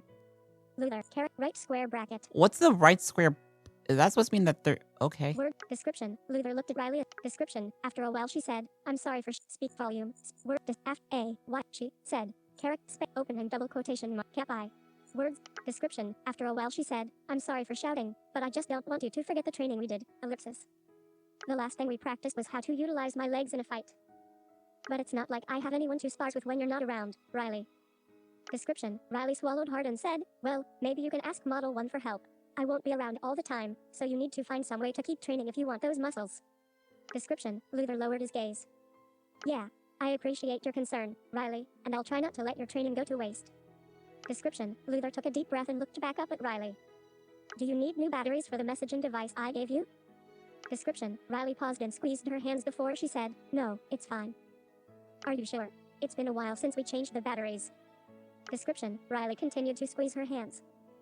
Why did you want to see me, Riley? Description. Riley said, Unity is passing through the barrier of the quarantine town today. Right. Description. Riley bit her bottom lip. She said, ellipsis, you don't sound excited, Luthor, ellipsis, I thought you would want to go see Unity again. Thanks for thinking of me, Riley, but I don't want to get you into trouble. Description. Riley said, we didn't get into trouble last time. Description. She said, and I've been strengthening my Avalantis. My wings are strong enough to carry us faster now, so there's even less chance we'll be spotted by Valdorian soldiers during our flight gap. We were lucky last time. Description. Riley paused before she said, I don't mind if we get into trouble for this. Description. Luthor paused. He glanced sideways. Thank you, but I'll pass. Description. Riley said, I don't understand, Luthor. There's still a lot of Unity that we didn't have time to see. Description. Riley said, is it because you're disappointed that masters are never on Unity when it passes through the ellipsis? Riley lowered her gaze without finishing her sentence. Through the what? Quarantine zone. Description. Riley kept her gaze lowered, her expression heartbroken. Riley, you didn't make a decision to quarantine humans. You don't have to feel bad about these quarantine zones. Description. Riley swallowed hard and clenched her hands into fists. Description. She paused for a while before she said, you seemed to have fun on Unity last time. I just want you to have fun again, Luthor. I did have fun. But I don't want to go again. Description. Riley said, Luthor, please let me take you up. System message. Luthor is waiting. What is Unity? 1 of 3 What do you have against fun, Luthor? 2. I want you to know that you destroyed all of Valdor in the future, Luthor. I think you should tell Riley. 3 of 3 What do you have against fun, Luthor? 2 of... What is Unity? 1 of 3 What do you have against... What do you have against That's fun, what I want to Luthor? know. Responded. Description. Luthor glanced at the glow emanating from his inner jacket pocket. Description. Riley said, I was hoping to take you up to Unity as, ellipsis, my parting gift. Description. Luthor didn't take out the pocket watch. He looked... Description. Luthor didn't take out the pocket watch. He looked back at Riley. So, this is why you were urging me to find someone else to train with. Description. Riley took a deep breath and said, I don't need new batteries because I came to return the messaging device to you. Wait, why? Description. She quivered as she said, this is the last time I sneak out to see you. Do you need me to return your amulet? Description. Riley shook her head and said, no, I said I would let you use my amulet for as long as you need to. Just return it to me whenever my father invites your family to the palace. Description. Luthor nodded. He paused as he peered at Riley's face. Okay, then we should say our goodbyes. Description. Luthor observed Riley as she tensed up and quivered. You haven't made up your mind about saying goodbye. Description. Riley said, and no, I have. I made up my mind. Description. Luthor paused and looked up at the sky. He saw only clouds. How about we say our goodbyes on Unity then? Description. Riley said, but you said you didn't want to go up there. I changed my mind. It's cloudy today. There's still the barrier that covers the sky above the wall, but at least I won't be able to see the wall surrounding the quarantine zone on Unity. Let's visit the place where we had fun again before we part ways. Description. Riley swallowed again and took a few moments to breathe in and out before she said, Avalantis. Description. A pair of sparkling, translucent wings sprouted from her back and spread out. Okay, that was perfect. Like, right when it said that, the music actually restarted. That was perfect. Description. Luthor smiled. I've seen you activate Avalantis before, but it still looks cool to me, Riley. I remember when we first saw a glimpse of Unity passing above and you got it into your head that you wanted to take us up there somehow. I'm so impressed that you were able to achieve your goal, Riley. Description. Luthor paused. It feels nice to make progress, doesn't it? Description. Riley blushed and she said, it does. Description. She said, but I didn't really do anything impressive. I'm a slow learner, so I was only able to make progress by focusing all my efforts on strengthening Avalantis. Slow learner? Let me just say you're one of the smartest people I've spoken to. Description. Luthor shook his head. The way you talk, I can't believe how young you are. Description, Riley blinked and said, you too, Luthor, ellipsis. Description, Riley squeezed her hands and said, and the way my brain works is said to be a gift of the Valdorian bloodline since we are descendants of First Mage Ezra Valdor. Not only do we live much longer, but our intellect and aura potential are partially hereditary too. Description, Riley said, but my tutor, High Mage Val Elidor, is exasperated. Out of all the Valdorian rulers he's trained, I'm the slowest and have the least amount of aura potential. Description, she said, the High Mage said that the First Mage would be ashamed if he knew that I was his descendant and heiress to his legacy. Oof. Description, Luthor frowned. I've seen Val Elidor at the mage trials. I didn't like him there and I like him less now knowing what kind of tutor he is. Throwing insults at you like that isn't going to help anything. Description, Riley shook her head and said, he's just frustrated with me. By now, I was expected to have a Meteor Magnus level spell. I'm also expected to have a Summadus level spell when I reach aura maturity at age 16. Okay, so apparently maturity age in Elyncia is 16. Okay. That didn't answer a question, but now I'm curious what the age limit is, and now I know. Description, Riley said, I don't even have a Magnus level spell yet and I haven't been able to learn teleport even though I was given the best items to work with. You're only 8. And you already learned how to fly. I believe you can achieve any goal you set your heart on, Riley. Why did the music pause? Description, Riley paused before she nodded and said, thanks, Luthor, ellipsis. She swallowed before saying, I'm going to miss your words of encouragement. Aww. Description, Riley took a deep breath and held her hand out to Luthor. She said, are you ready, Luthor? Description, Luthor nodded and Riley clasped her hands underneath Luthor's arms and pulled him upwards. Description, she said, you did lose weight, I think, Luthor. How? System message, Luthor is waiting. Okay, let me... Do not disturb, 738. How much do you weigh, Luthor? System message. Don't say anything. 2 of 2. How much do you weigh, Luthor? 1 of 2 response. I feel like I should... How much do you weigh? Okay, I don't know if I should ask this, but I'm going to ask it anyway. Response. Description. Luthor saw the glow of the watch emanate from his pocket. Description. Riley looked up toward Unity, flying in deep concentration. Description. Luthor took out the pocket watch from his inner jacket pocket, making sure to keep it out of Riley's view. Description. He looked at the watch quickly before placing it back in his pocket. Last time I checked my weight, I was around 95 pounds. I haven't checked recently, so I don't know if I lost any weight, Riley. Description, Riley said, well, you feel lighter, Luthor.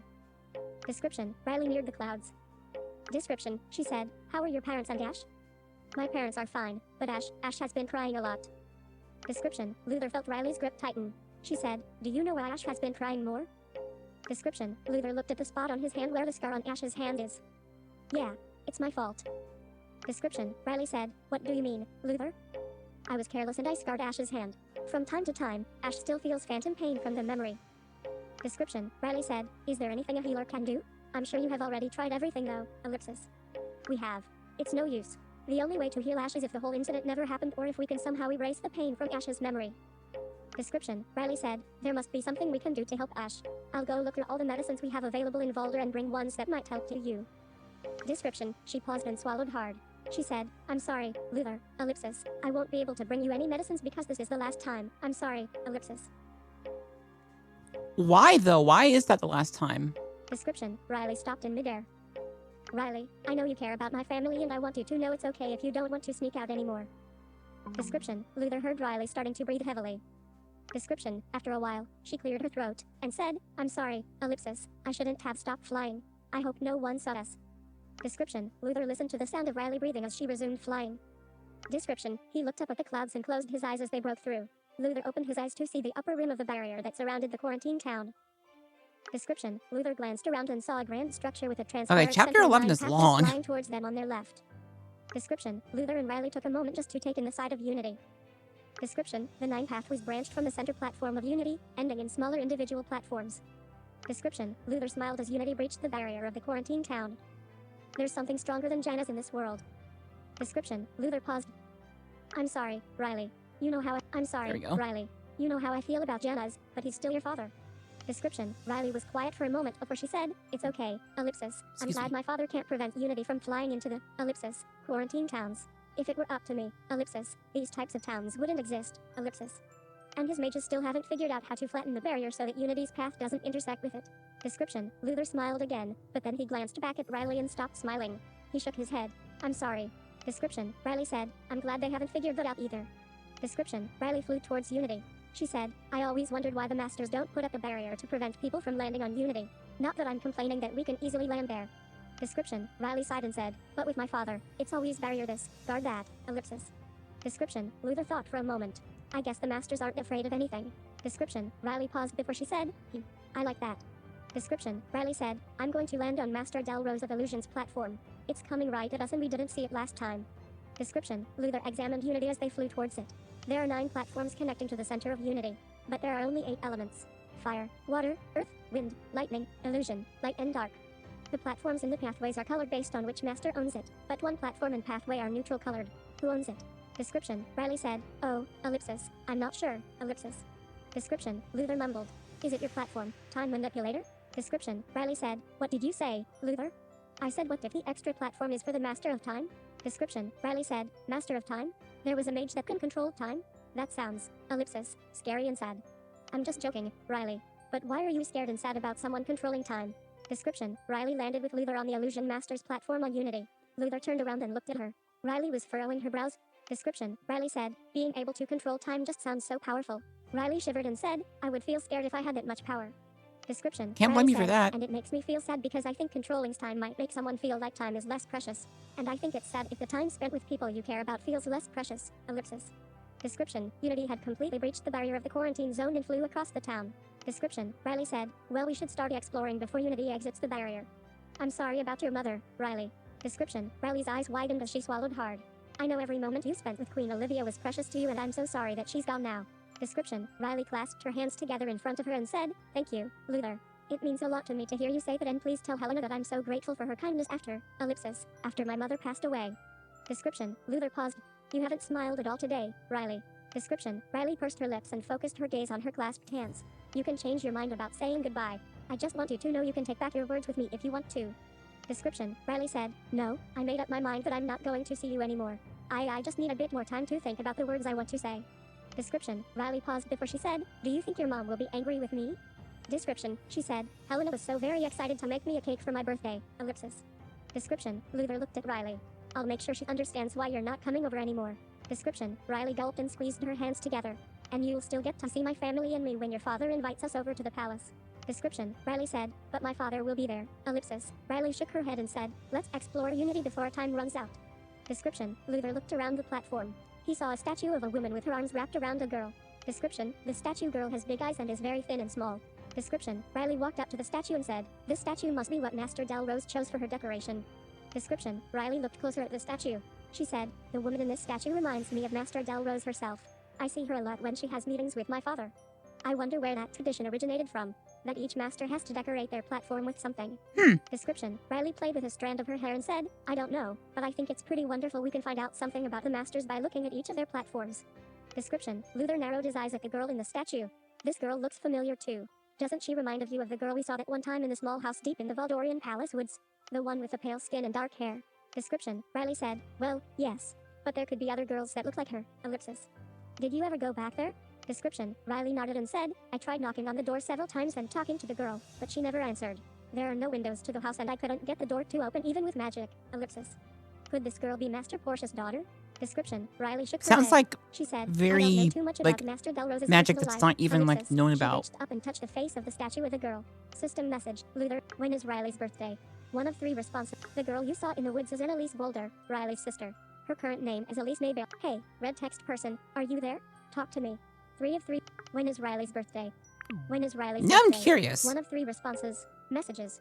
A monochrome icon. Responded. Description. Luthor saw the glow of the pocket. Description. Riley's hand. Description. Luthor saw the glow of the pocket watch. Description. Riley's hand dropped away from the statue as she turned towards Luthor. She said, Luthor, Unity will pass through the exit barrier soon. Is there anything you would like to see here while we still can? Description. Luthor looked at Riley and nodded. Let's go check out the extra platform, Riley. There may be decorations on there that tell us who it belongs to. Description. Riley took one last look at the face of the statue girl and nodded. She said, I'm with you. Description. Luthor and Riley started running down the pathway towards the center platform. Description. Luthor looked over to Riley as they ran. Have you ever thought about who you want to be when you grow up? Description. Riley blinked. She looked sad as she said, I'm Riley Valdor. Have you ever thought about who you want to be if you weren't Riley Valdor? Description. Riley paused before she said, I have. I have thought about it a lot actually. And? Description, Riley said, I visited a small village called Lyle that has an established trade agreement with Valdor. Description, Riley said, my father wants me to visit foreign empires, so I'm trying to build my confidence for that by visiting smaller villages nearby first, and Lyle made an impression on me. What makes Lyle special to you? Description, Riley said, they didn't treat me like I was different from them. They were all very nice and respectful, but I felt that their words to me were authentic rather than contrived for the ears of a princess. Description, Riley was silent for a while before she said, the people of Lyle remind me of you and your family, Luthor. Description, Luthor glanced over at Riley. Out of the corner of his eye, he saw Unity approaching the exit barrier. Description, Riley said, I grew closer to a sweet couple who lives there, Emil and Adriana Eldon. Description, she said, they cook for me sometimes when I visit. Mr. Eldon doesn't know how to cook, so Mrs. Eldon is in charge of the kitchen. Her food makes me feel warm and safe. Not to mention it's the freshest because everything is grown locally. So that's how Riley met the Eldons to bring Ash. Okay. That makes more sense. It sounds like that's the place you want to be, but who would you be there? Description, Riley said, it's just a silly little fantasy, Come on. That's my question. Description, Riley took a deep breath and said, I think I'd like being a farmer because I enjoy seeing things grow. Description, Luthor smiled. Description, Riley said, and maybe eventually, I'll even run my own shop, Description, she said, if I could live in Lyle, I would try to become friends with the other children too. Description, Riley said, I don't think I can get a lot of people to like me, but even one close friend would be good enough for me. As long as there is someone I can talk about silly things and share experiences with. Description, she said, and maybe when we grow up, that friend and I can leave and explore the world together, knowing that we have a warm and loving home we can always come back to. Description, Luthor looked over at Riley. Description, she said, and I want my mother to be there, Description, she stopped running and covered her mouth. Luthor stopped and looked at Riley. He also saw that Unity had reached the edge of the barrier and was breaching it to exit. Description, Luthor didn't move. You can cry, Riley. I won't look. Description, Riley gulped and said, how do you know I want to cry, Luthor? Description, Luthor looked away from Riley. Go ahead, I won't look. Description, Riley swallowed hard and said, you always know. You don't have to cry alone, Riley. You have people that care about you and want to help make you feel better when you're sad. Description, Riley was quiet as the two began running towards the center platform. There's my mom, my dad and me. And I'm sure when Ash grows up, Ash would care too. I'm sorry for all the times you had to cry alone, Riley. I just hope you'll let me and my family be there for you once in a while. Description, soon, Luthor heard sniffling from Riley. He kept his eyes forward. Description, as they reached the center platform, Luthor heard the sniffling stop. Description, Riley said, thank you, Luthor. Thank you for making me feel better. Description, Luthor's eyes widened.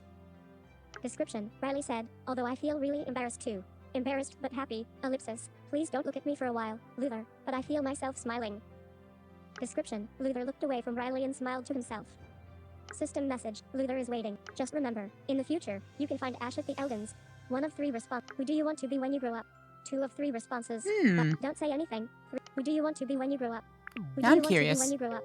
2 of 3 responded. Description, Luthor saw the glow of the pocket watch. Description, Luthor saw the glow of the pocket watch. He took it out of his pocket and quickly looked at your message before putting the watch back. I want to be the master of time, Riley. I want to research the possibilities of time magic and become a master. Description, Riley said, I never knew you were so interested in time magic, Luthor, your last name is very fitting I suppose, I'm sorry if knowing what I want scares you or makes you sad. Description, Riley said, no, not you. I'm not scared of you, Luthor. And I want your dreams to come true. I think you'll become a great time mage and master one day. Again, for an 8-year-old, I mean, in this, well, obviously it's a game, but anyway, but for an 8-year-old though, Riley's very, what's the word?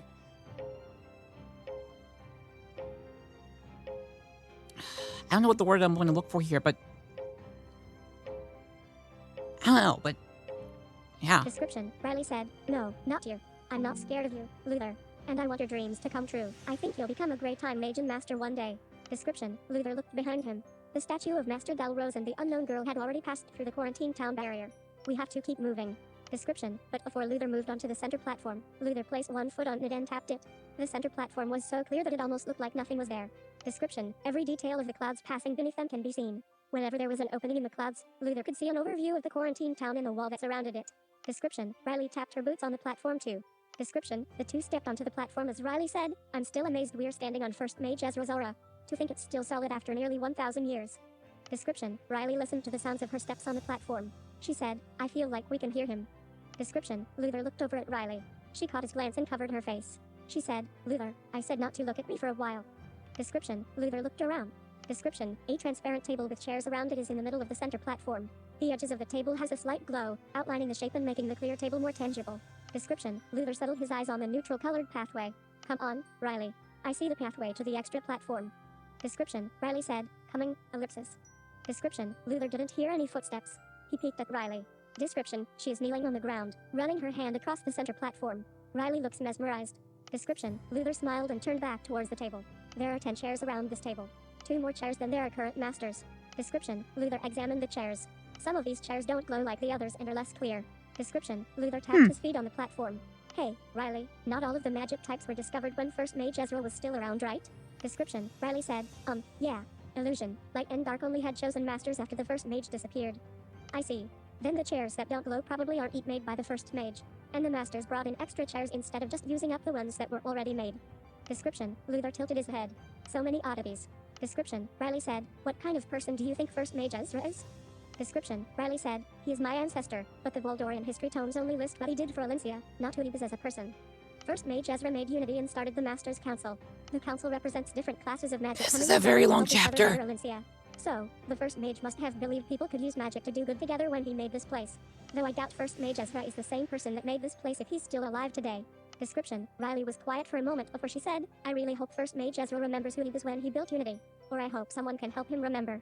Description, Riley said, because I like to imagine that my ancestor likes and wants to protect everyone in Alencia. Description, Riley said, I wonder why first mage Ezra made the central platform clear. My guess is he wants to observe the world below when he's on Unity. Description, Makes sense. Riley said, his aura is so clear. My hope is that first mage Ezra wants to see our world clearly because he cares about it. Description, Riley cleared her throat and said, I'm sorry for delaying us, Luthor. Let's go see that extra platform. Description, Luthor took a look at the progress Unity had made through the exit barrier. We have to run fast if we are going to have any time to examine the extra platform. Are you okay with running as fast as you can, Riley? Description, Riley said, of course, ellipsis. I actually slowed down my pace when we were running earlier to match yours, ellipsis, so I can go faster if you want. Now I'm embarrassed. Description, Riley said, please don't be, Luthor. You just need to keep training and you will have stronger muscles in no time. I believe in you. Description, Luthor cleared his throat. Go as fast as you can, Riley, and I'll try my best. Description, Riley said, okay, I will, ellipsis, but don't hurt yourself. You haven't been keeping up with your training, ellipsis, so just call out to me if you need me to slow down. Description, Luthor started to run towards the pathway that led to the extra platform. Riley zoomed past him with ease. Description, Whoa. Luthor sighed and shook his head as he struggled to keep up with her pace. Description, Luthor felt the pocket watch through his jacket. Were you part of the Master's Council, time manipulator? Does the extra platform in one of the chairs at the table belong to Chronos Timecrest, the Master of Time? System message, that's what I want to know. 1 of 2 responses. There are 2 extra chairs. Who's the other one for? 2 of 2 responses. Button.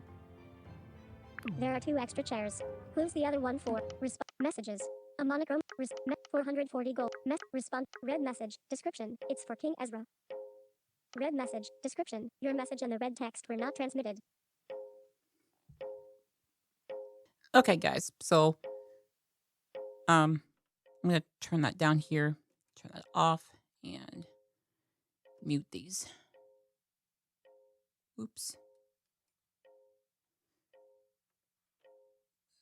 Okay. Okay. There we go. So, I'm gonna pause this here, guys, and I will be back later to finish this. 24 hours later. Okay, guys, so I'm back. As I said, this could be a very long video because Chapter 11 seems to be extremely long. I looked at the time when I paused the video, and we were already at 1 hour and 48 minutes, essentially, which is crazy because this chapter is long. So, not much we can do there. Last thing that we saw was that the red text person, which we believe we figured out was Alvin, from context clues because of the things, that the chair is for King Ezra. So, let's continue. Red message. Description. Your message and the red text were. Description. Even though the pocket watch didn't pulsate, Luthor took it out of his pocket and looked at it. Description. The watch has no message from you. Description. Luthor looked disappointed as he put the watch back in his pocket. Description. Luthor arrived at the extra platform. Description, Riley is already standing on it and looking up at the giant apple tree that stood on the platform. Description, Luthor walked up towards Riley. What's an apple tree doing here? That's what I want to know. Description, Riley pointed at the tree. She said, there's something tied to the branch. I think it looks like, ellipsis, a piece of cloth.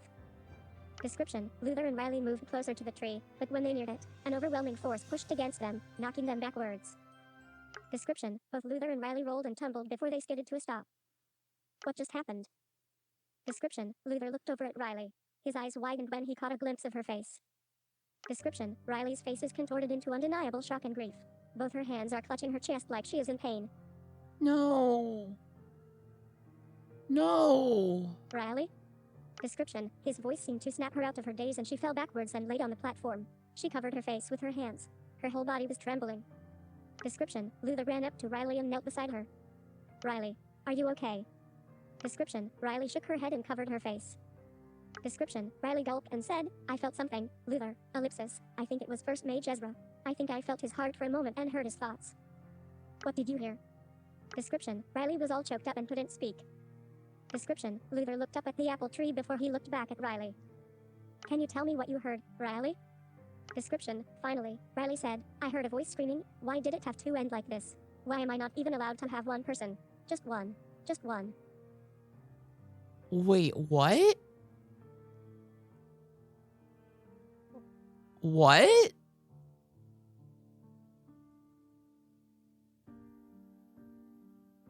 I'm very confused. What? 38% battery power. Charging. Okay, Description, fine. yeah, we're still charging. Okay. Sorry, guys. I have it on my wireless charger also plugged in here. And the way I have it is like it's laying on it, and I don't want to move it too much, so I have it positioned in a way. Description, she said, then there was an incredible... Can you tell me what you heard? Description, finally, Riley said, I heard a voice screaming, why did it have to end like this? Why am I not even allowed to have one person? Just one. Just one. So wait, did that actually happen, or is that in the future? I'm confused. Description, she said, then there was an incredible feeling of self-loathing and regret. Just sensing it, ellipsis, felt like my heart was bleeding. How do you know it was First Mage Ezra that you sensed? Description, Riley said, I don't know. I don't understand any of it, but somehow, I just know it's the First Mage's heart I felt and voice I heard in my head. I must sound crazy, right, Luthor? Description, Luthor swallowed hard as he felt the pocket watch through his jacket. No, I believe you. First Mage Ezra is your ancestor, so you could be connected to him in some way. 38% battery power. Charging. Description, Luthor got up and near the apple tree. First Mage Ezra is your ancestor, so... Okay, there we go. Description, Luthor got up and near the apple tree again, but as soon as he got close enough, he felt the force pushing him away. Description, Luthor started walking around the tree, nearing it at different points. Each time he neared the tree, he got pushed back. So why is that force there? I feel like Ezra is... Well, no, you would have seen Ezra, though. You would have seen Ezra sitting there, so I don't know why that force is there. Weird. Description, Riley said, Luthor, the barrier. Hi. Description, Luthor glanced to his side as he saw Riley passing through the barrier of the quarantine zone. Description, the barrier approached him and Luthor pressed his hands on it. The barrier did not let Luthor through and started sweeping him across the platform. Description, Luthor frowned as he looked behind him. The barrier continued to sweep him towards the edge of the platform. Riley, hurry. Description, Riley struggled up from the ground and said, Evalantis. Description, Riley's wings sprouted and she charged through the barrier, picking Luthor up before he was pushed off of Unity. Description, Riley watched Unity as it continued to exit the quarantine zone, while Luthor kept his gaze lowered. Description, Riley said, I think I know why you didn't want to come up to Unity now, Luthor, ellipsis. Description, she said, I'm sorry, Luthor. It must be an awful reminder that you can't leave here and be where you want to be, ellipsis. Description, Luthor clenched his fists and took a deep breath. It's not your fault, Riley. Are you okay? Do you still hurt from sensing the First Mage? Description, Riley gulped and said, I am fine, ellipsis. Description, Luthor looked at the barrier surrounding the quarantine zone. Hey, Riley, do you think your father intends to hurt humans? Description, Luthor felt Riley tremble as she held onto him. After a while she said, yes. And giving us all the free stuff in the quarantine zone is just to make us feel comfortable so we don't revolt? Description, Riley swallowed and said, he never told me, but that sounds like my father, ellipsis. Oof. Description, Luthor was quiet for a long moment as he looked at the barrier trapping him in and dug a nail into his palm. We didn't get a chance to say our goodbyes. We have to do it back on the rooftop. Description, Riley held Luthor in midair without moving. Riley? Description, Riley didn't reply. I need to head back. I have to meet my parents at the train station soon so we can head to the Valdorian Palace for the mage trials tonight. Description, Riley still didn't reply, but after a moment, she started descending downwards towards Luthor's building. Description, Luthor and Riley were quiet all the way back to the rooftop. She sat Luthor down and clasped her hands together, her gaze on the ground. Description, Luthor turned to Riley. Thank you for bringing me to Unity today, Riley. Description, Riley said, I need batteries for my messaging device. Can you bring them to me tonight when you visit the palace for the mage trials? Description, Luthor's eyes widened. Sure, but just so we're clear, you still want to keep messaging me?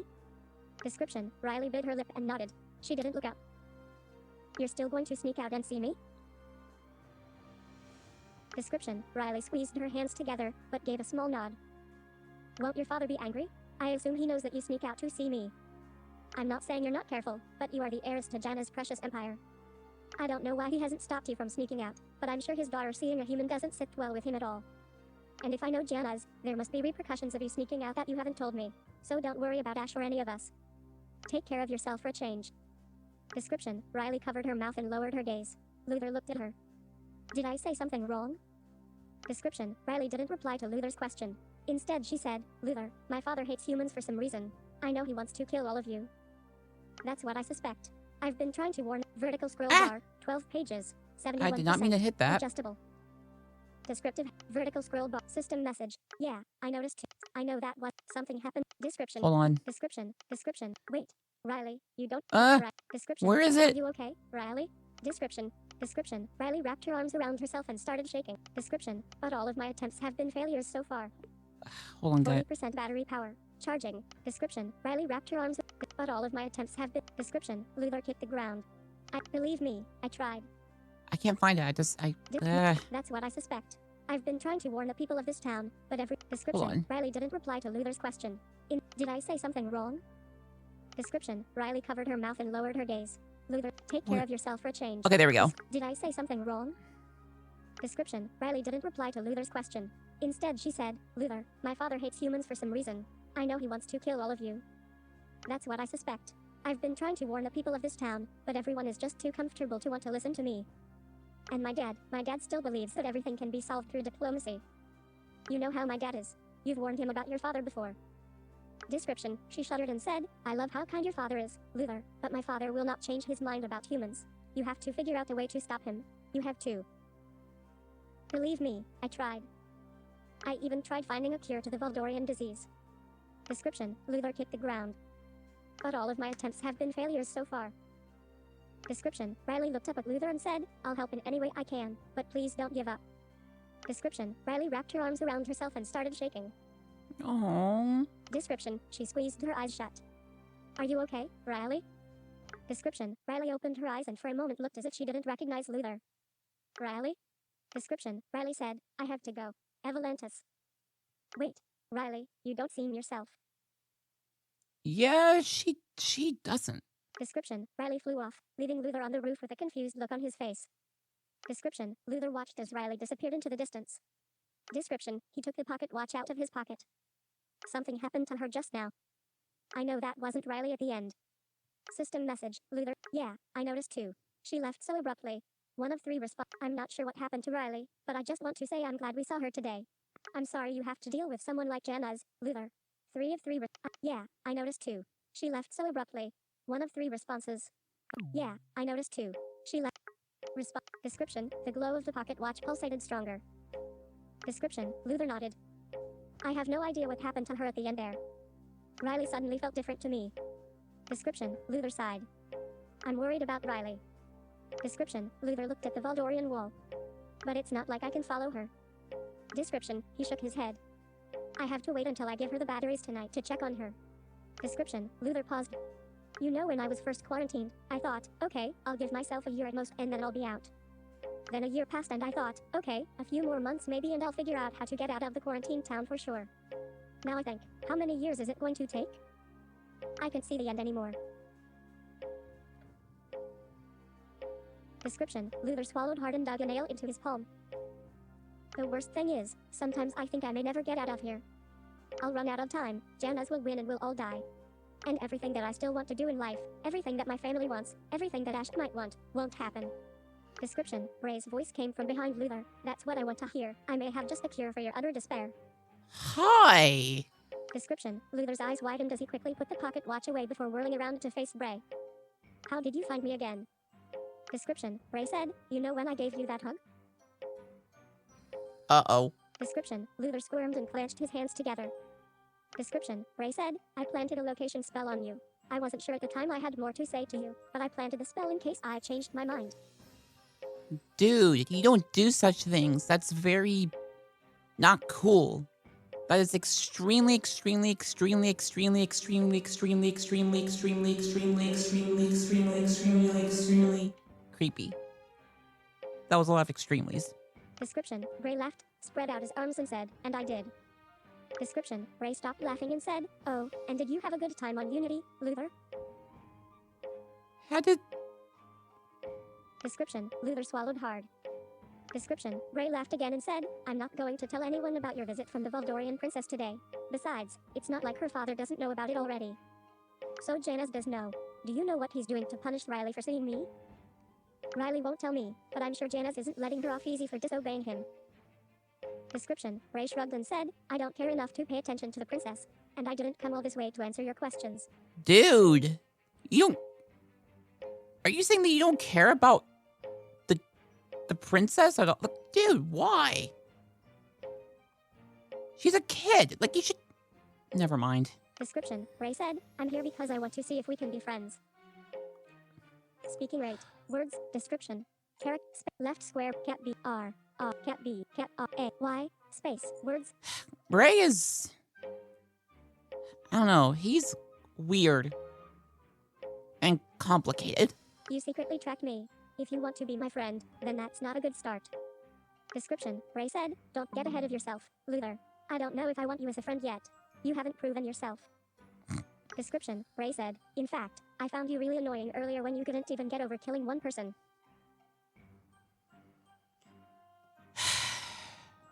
As I said, he's complicated. Description: Luthor shuddered for a moment. We're done here, Dr. Fulgur. Description: Luthor started walking past Bray, but Bray laughed and said, I did create the Valdorian disease like you suspected, Luthor. Don't you want to hear how to prove that humans are innocent? Description: Luthor stopped in his tracks. Description: Bray grabbed onto Luthor and teleported him into the elevator. Oh boy. Description: Luthor's eyes widened as he looked around. Why did you teleport us to the elevator? Description: Bray laughed as he sealed the elevator door behind him with magic. He pressed description. Bray laughed as he sealed the elevator door behind him with magic. He pressed the down button and the elevator started descending. Description: Bray said, I'm doing you a favor. All the people in your family's library downstairs will be useful to you soon. I don't like the sound of that. I don't like the sound of that. Tell me how to prove that humans didn't create the disease. Description: Bray said, yeah, I'll get to that. But first I have to warn you that I blabbered to your dad that you accused me of creating the Valdorian disease. Description: Bray said, do you know what Julius' reaction was when I told him? Description: Luthor frowned. I assume I'm in trouble. Description: Bray said, yeah, you're in some serious trouble with your dad. His reaction was just like I expected. Julius was so courteous and apologized to me profusely. Description: Bray's expression became gleeful as he pointed his finger at Luthor. He said, but you, Luthor, your father's reaction made me realize how much I admire you. Description: Luthor arched his brow. Description: Bray said, you're so smart. You figured out that I created the Valdorian disease. What's next? Description: Bray said, why do you look so serious, Luthor? Be happy. You're right. I'll be happy when you admit that you created the Valdorian disease to my dad in the public, Dr. Fulgur. Just letting you know, guys, you may hear a lawnmower or something in the background when I'm talking and stuff, because my dad is mowing the lawn outside, so you may hear that. Description: Bray said, I have a better idea than just giving a boring speech to people about what I did, Luthor.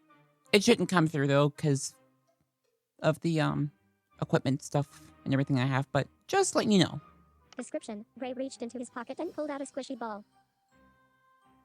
Description: Luthor eyed the squishy ball as Bray said, I wanted to give you this when I saw you back at the lab, but then you bored me with how teary-eyed you were about killing that one guy. His name is Lieutenant. Description: Bray said, yeah. Lieutenant Mina has no taste in cloaks. What? Lieutenant Valdor. Description: Bray stamped his feet and said, I thought you didn't like killing, Luthor, because you sure are killing my mood. Wow, that was a very bad joke. Description: Bray poked at the ball with one finger as he said, this squishy ball I'm offering you contains the Valdorian disease. Description: Luthor's eyes widened as he stared at the ball Bray is holding. I can contract the disease from that squishy ball? Description: Bray nodded and said, if I hit you with it. I don't like the sound of this music. Description: Luthor took a deep breath and stepped towards the ball and examined it closely. Description: Bray laughed and looked excited. Description: he said, most would back away, but you're curious, aren't you, Luthor? I knew you had potential. Why are you showing me this, Dr. Fulgur? Description: Bray said, as your reward for being right and having enough guts to call me out on it. The man who made the disease is a dangerous man to confront, no? Description: Bray laughed while Luthor continued to examine the ball. The disease is not airborne, nor is it a spell. It's in liquid form. How does it target naturals? Description: Bray said, manually. Description: Luthor straightened up and narrowed his eyes at Bray. Don't tell me, you. Description: Bray looks delighted as he tossed the ball into the air and caught it a few times. You throw the disease at people to infect them? Description: Bray jumped up and down and said, I do, like a water balloon. Okay, he's acting like a... Like, I don't... Okay, then. Description: Luthor drew in a deep breath as he shook his head. I never suspected you manually target people that aren't human.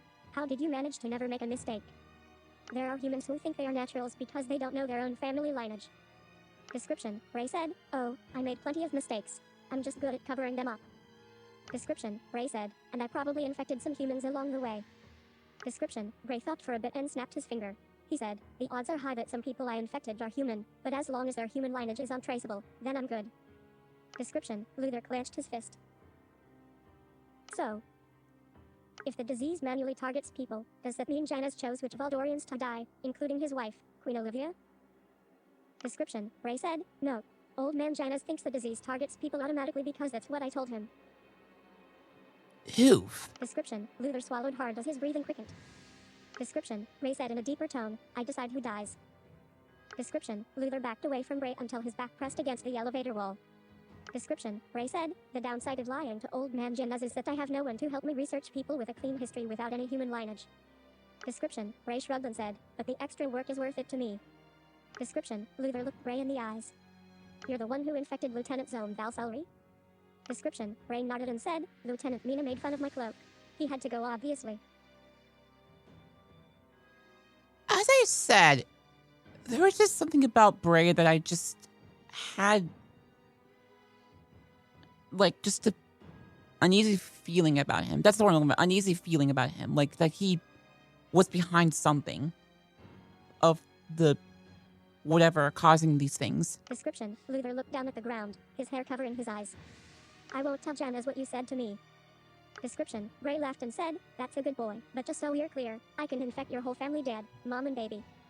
Description: Luthor clenched his fists, his head still lowered. Description: Bray said, by the way, old man Janus seems to have a real thing against humans. He's a... Description: Whoops. Bray said, by the way, old man Janus seems to have a real thing against humans. He's aiming to kill all of you. Don't know why, but maybe that's something you want to figure out, Luthor. Why are you telling me all of this? What do you want from me?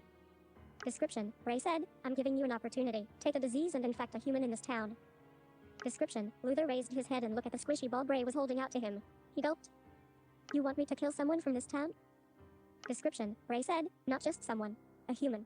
You know what that means, right, Luthor? Janus claims that humans started the disease because everyone who has fallen ill is not human. People believed in that claim enough that Janus was able to quarantine us in this town. If a human gets infected then Janus will have to set us free. Description: Bray nodded as Luthor swallowed hard and looked at the squishy ball with dread. Description: The elevator halted as it reached the bottom floor. Description: Bray said, as you know, outside this elevator door is your family library. It's open to the public, so, conveniently for you, there's tons of humans visiting it that you can infect. You're welcome, Luthor. Description: Luthor covered his mouth. I can't. No, I know how it feels to take a life and die. I can't do it again. Description, Bray frowned and looks impatient. Description, Bray said, one life is all it takes for your freedom. Your family's freedom. The freedom for everyone else in this town too. Description, Bray said, I couldn't make this any simpler for you. I'm not even requiring that you have to kill one of your family members. Any human from this town is fine. So here's my question. Why are you involving a 13-year-old in all of this? Why? Why are you making a kid just... as I said, Fulgur is weird, and this game has some really interesting things. That's all I'm gonna say. Yeah. Description, Bray said, it can even be someone you hate. In fact, I recommend it. Okay. Description, Luthor is trembling. Lieutenant Zone Valsari had a daughter, called Zoe Valsari. She's 5 now. His wife remarried and they are doing fine. Wait. Description, Luthor is trembling. Speaking volume, speak word, Lieutenant speaking word, Zoe Valsari had a daughter, called Zoe Zoe. Caret cap Z, O, E, Y, space. Words, Zoe. Wait. So, kids actually did die during the destruction of Valdor? I thought that everyone was... What?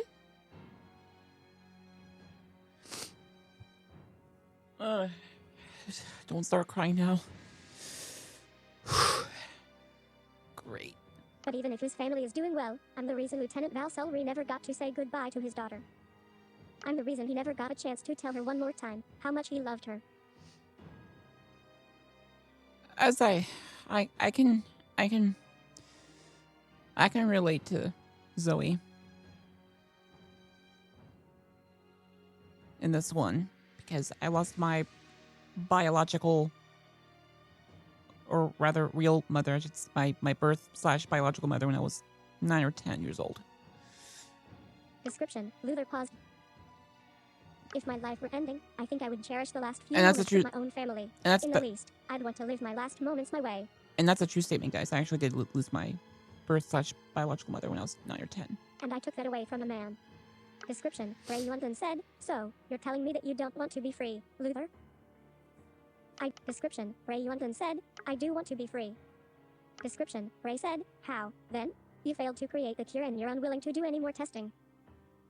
Description, he said, I'm never going to admit that I created the disease and I'll make it impossible for you to prove that I or Old Man Janus had any involvement in it. Description, Bray said, and your dad's plan to make friends with Old Man Janus. Bray rolled his eyes and said, don't expect that one to go anywhere. I can tell you that. See, like, not all Valdorians hate humans, though, because from what I learned here in the game, that not all of them hate humans. Like, well, and I don't know if they realize that some Valdorians know that Luthor is human or a human descendant. Why are you telling me all this? Description, Luthor pounded the elevator wall with both fists. Why do you want to help me get my freedom? Description, Bray said, I wasn't lying when I said we could be friends, Luthor Timecrest. Why do you want a friend so much? You seem perfectly happy, always laughing. Description, Bray paused. His face looked blank, then he looked sad. Description, Bray said, I miss having a partner. Description, Luthor eyed Bray without saying anything. Description, Bray cheered up again and said, Howard taught me that working with someone is fun. Since he won't talk to me, I'm in a market for a new partner, and that could be you, Luthor. Description, Bray said, but you need to prove to me you can let go of silly feelings and do what it takes to get what you want. Description, Luthor continued to tremble, but he held out his hand. Description, Bray's tone deepened again as he said, don't do anything noble like using it on yourself or I'll infect your whole family, dad, mom and baby. Okay, that's a little bit over the top there.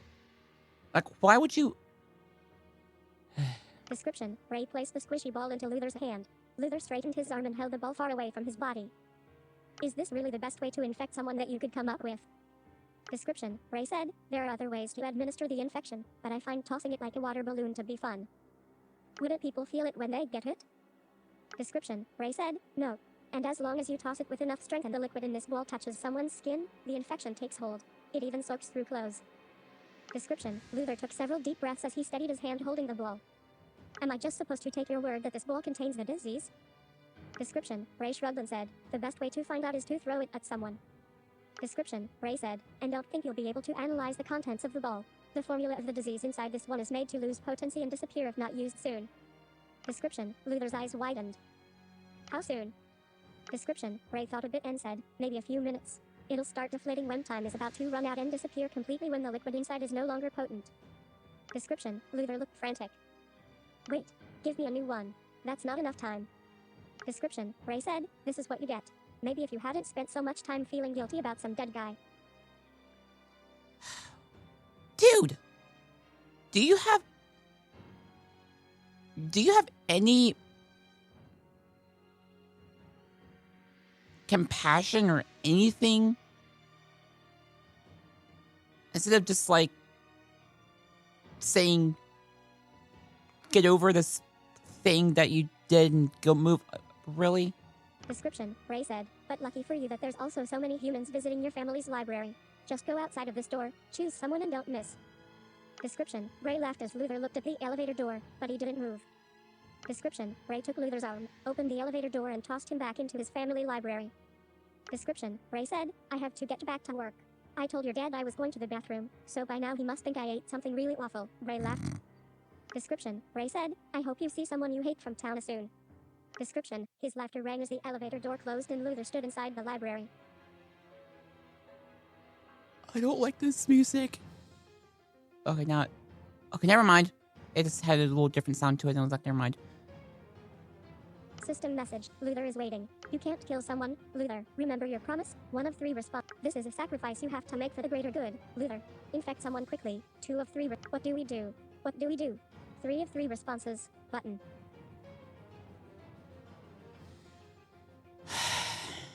Okay. You can't kill someone, Luthor. Remember your promise? 1 of 3 responses, button. Okay. So.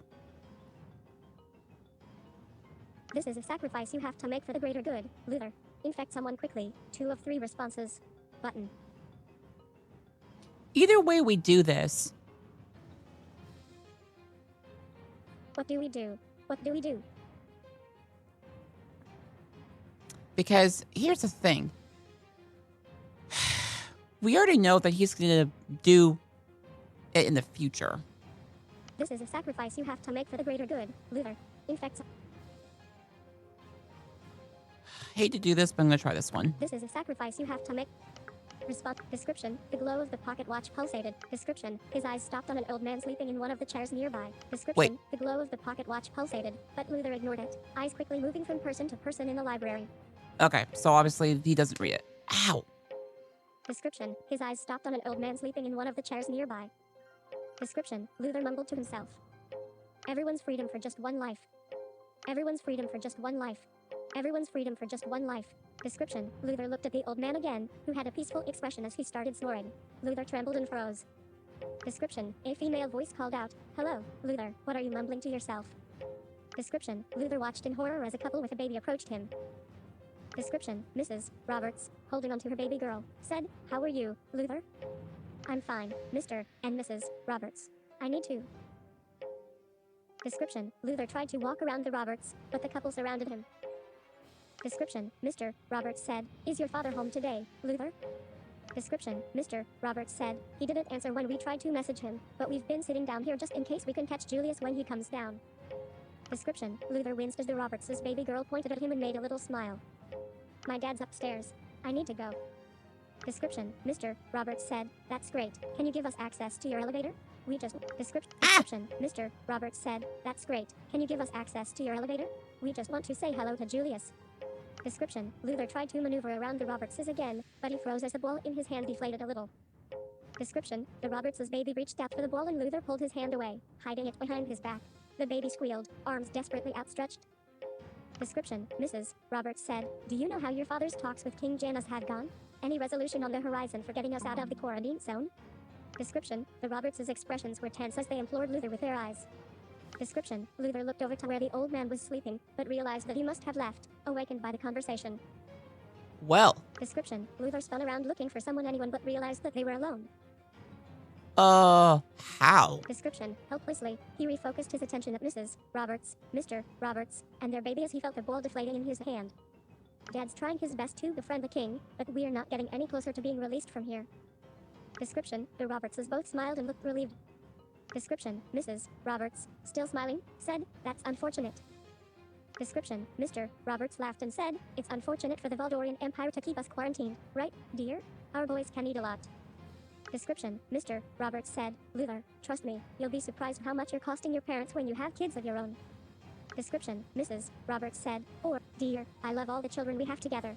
Though, after 4 boys, it sure is good to welcome my very own little girl." Description: Mr. Roberts said, "You know what I mean, dear. I love our sons and there's no one in this whole world who loves our little princess more than me." Description: Mr. Roberts and his wife laughed in unison as they waved at a group of Valdorian soldiers passing by. The soldiers waved back with small smiles. Description: Mrs. Roberts said, "And the houses Valdor give us in the quarantine zone are so spacious. My boys have their own rooms and I even have a small tea room." Description: her face looked dreamy as she said, "But our home is nothing compared to your family's home, Luthor. Your mom must be ecstatic with all the room she has for just 2 kids." Description: Luthor closed his eyes for a moment as he felt the squishy ball in his hand. He opened his eyes and focused them on the Robertses. Description: Mrs. Roberts said, "Tell your father to thank King Janus for treating us well under the circumstances." Description: Luthor's eyes settled on Mrs. Roberts. Description: Mr. Roberts said, "We also wouldn't mind an introduction to the king so we can thank him ourselves." Description: Luthor changed his target to Mr. Roberts. Description: Mrs. Roberts said, "That would be the best. If we can thank King Janus ourselves. Luthor, would your father be able to introduce us? Valdor is treating us well and keeping us entertained so we become comfortable and complacent. It makes it easier for Janus if we don't fight back when he tries to eliminate us." Description: the Robertses looked at each other uncomfortably. Description: Mrs. Roberts said, "That's ridiculous. No way something like that will be allowed to happen. Humans have been living in Elysia for nearly 1,000 years, ellipsis." Description: Mr. Roberts said, "Luthor, ellipsis, that's an awful accusation to make when the Valdorian Empire has been nothing but nice to us." Description: Mr. Roberts said, "Julius is our ambassador. As his son, you should know better." Description: he turned to his wife and said, "And, dear, remember how so many Elysian natives attended the Allies of Humanity rallies when King Janus announced he was building the quarantine cities?" Description: Mrs. Roberts nodded back, her head bobbing up and down rapidly. "That's when the Valdorian disease only killed Valdorians. Less and less rallies happened when the disease started spreading to people outside of Valdor, until there were no more rallies in support of our right to freedom." Description: the Robertses gulped as they looked at Luthor's expression. "The Valdorian disease is reinforcing the idea to Elysian natives that humans are different from them. As long as Elysian natives feel like we're different from them, then the truth doesn't matter." Description: Mr. Roberts said, "Well, people can't just ignore the truth because they feel like it. We human descendants have a right to live in Elysia." Description: Mrs. Roberts said, "You're right about that, dear. And I think Valdor knows it. Emotions can cloud anyone's judgment, yours." Description: Luthor lowered his gaze. "And mine too." Description: the Robertses shot each other another uncomfortable glance. Description: Mrs. Roberts said, "Now, Luthor, is something wrong? You seem rough today. I don't want to do this, but I think I'm going to have to bring this up with your parents. Janus wants to eliminate humans from Elysia. My dad's plan of making friends with him won't work. Please tell me that you can put aside your delusions for one moment. Or are you so afraid to lose your own comforts that you would put your daughter's future at risk?" Description: the Robertses looked dumbfounded and indignant. Description: Mr. Roberts rolled up his sleeves and said, "You take us upstairs to your father right now, Luthor Timecrest." Description: Luthor felt the squishy ball continue to deflate. "I'm sorry. I'm sorry. I'm sorry." Description: Mrs. Roberts said, "You should be sorry after the way you acted. I have to do it. Description: I have to do it. I have to do it for everyone." There we go. Description: the Robertses looked confused as Luthor raised his hand and threw the ball at Mr. Roberts. Description: Luthor's eyes widened as the ball left his hand and his face changed to horror as the ball flew towards Mr. Roberts. Levidos Magnus. Description: the squishy ball flew into the air with a powerful gust of wind and splattered on the ceiling instead of Mr. Roberts. Description: Luthor swallowed hard as he watched the ball vanish from the ceiling, leaving no trace. Description: Mr. Roberts squinted at the ceiling as his face turned red. He said, "What did you try to throw at me?" Description: Luthor shook his head, completely ignoring the Roberts now. "I couldn't do it. I failed." Description: Mr. Roberts looked back at Luthor and said, "You sound crazy. We're going to see your father right now." He tried to grab Luthor. Description: Luthor dodged Mr. Roberts' hand and ran out of the library. Description, Luthor struggled to keep his breath as he ran. Description, he ducked into a quiet alleyway and dropped down to one knee. Description, Luthor took several deep breaths, his chest heaving. I had a chance to free everyone and I blew it. Description, he looked up at the Valdorian wall looming in the distance and scratched his arm with his hand, leaving red marks. If I just let the ball hit Mr. Roberts, then Ash, Mom, Dad, and everyone else trapped in this town could be free. I could have dealt a huge setback to Jana's plan against humans. Description, Luthor closed his eyes. I almost killed someone today. I was so tempted because I've been stuck for so long that I almost broke my promise. Description, Luthor hugged himself. I'm so glad I didn't hurt anyone. If I was willing to do that, then I would have kept working on a cure for the Valdorian disease. Description, he opened his eyes. He allowed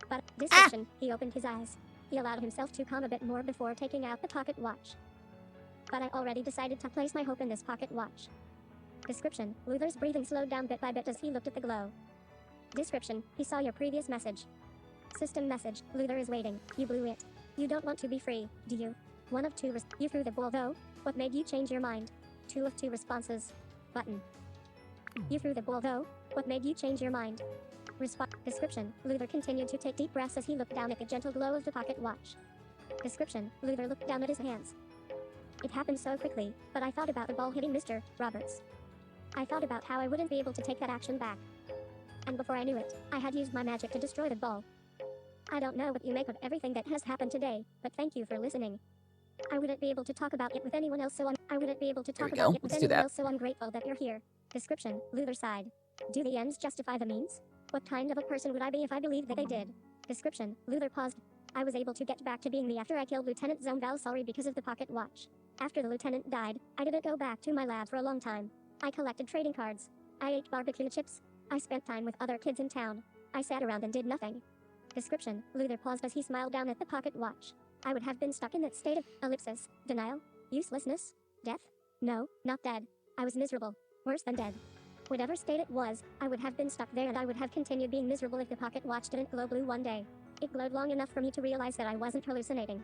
The time manipulator is the first human who came to Valencia, and the glow of the watch made me think that perhaps he wasn't ready to give up on me and humans yet. Afterwards, I concentrated all my energy into creating the chrono gem and making contact through the pocket watch. Description, Luthor paused and dug a nail into his hand. I was so concentrated on my mission that I ended up scarring Ash for life. I made yet another horrible mistake, but I was doing something again. Description, Luthor paused. Thanks to the pocket watch, I felt like me again.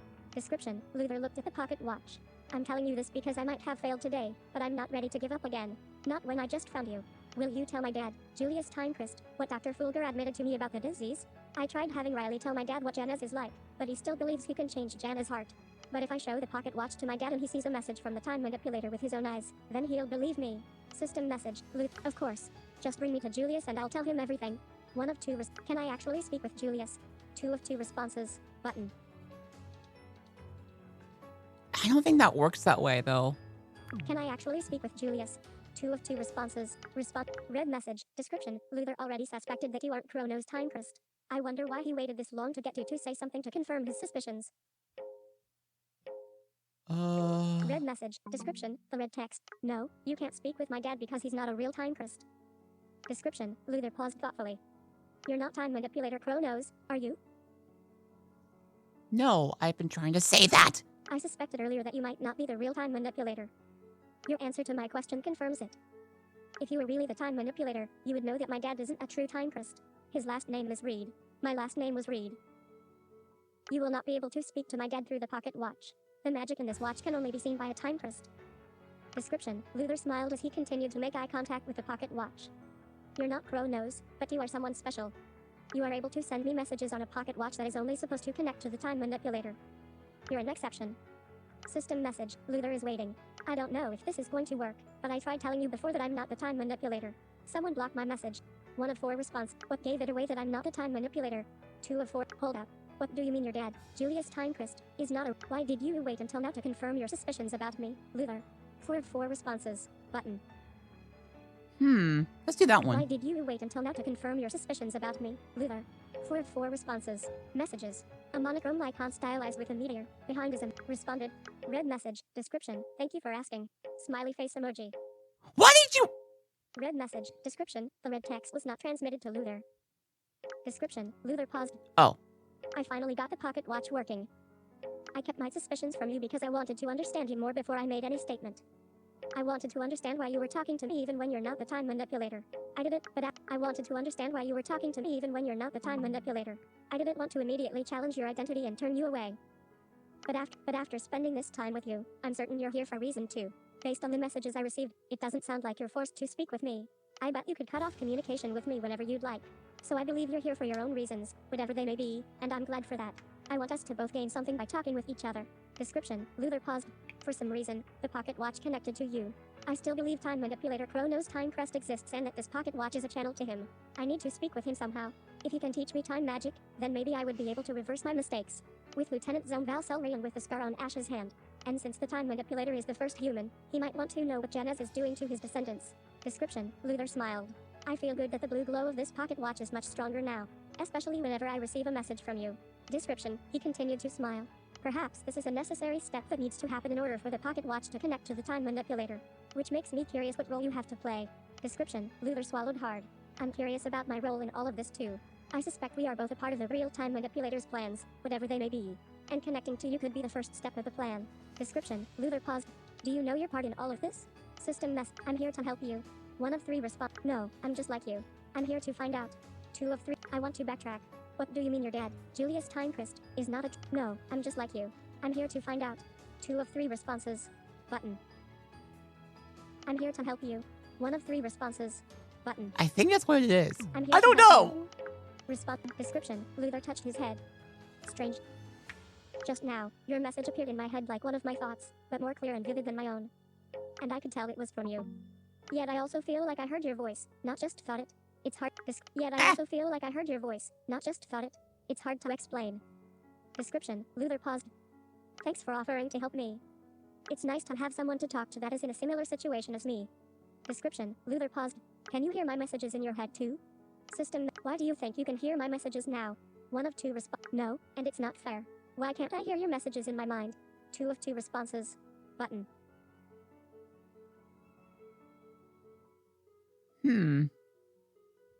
Let's do that one. No, and it's not fair. What? Response. Description: Luthor rubbed his temple. You raise an interesting point. Whatever magic that enables us to speak might have a greater effect on me than you. Description: Luthor looked at the sky. There's no magic in the human world after all. Right? Description: Luthor looked back down at the pocket watch again.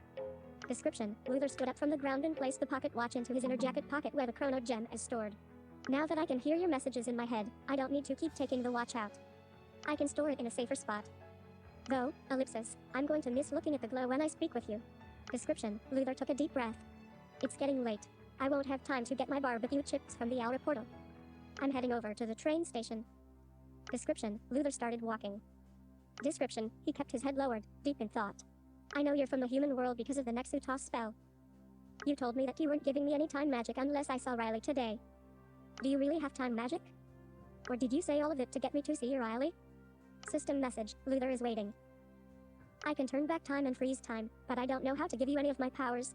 1 of 2 I wanted to see Riley, so I did lie to you about giving you my magic. 2 of 2 responses. Button. I can turn back time and freeze time, but I don't know how to give you any of my powers. 1 of 2 responses. Button. I can turn back time and freeze time. Response. Description: Luthor stopped walking and stood very still. Chrono's Timecrest was the one who requested I make the chrono gem to store time magic in. You're not Chrono, so it makes sense you don't know how to give me any time magic. Description: Luthor started walking again. So, you can turn back time. That's amazing. Whoops. You can turn back time. That's amazing. Description: Luthor smiled. It seems like just the power I need to help me undo my mistakes. If I can turn back time, or you can turn back time for me someday, then I can stop Model 1 from administering my cure to Lieutenant Zone Valkyrie. And I can prevent Ash from being scarred. Description: Luthor's eyes lit up. I don't think it works that way. I'm getting excited just thinking of the possibilities.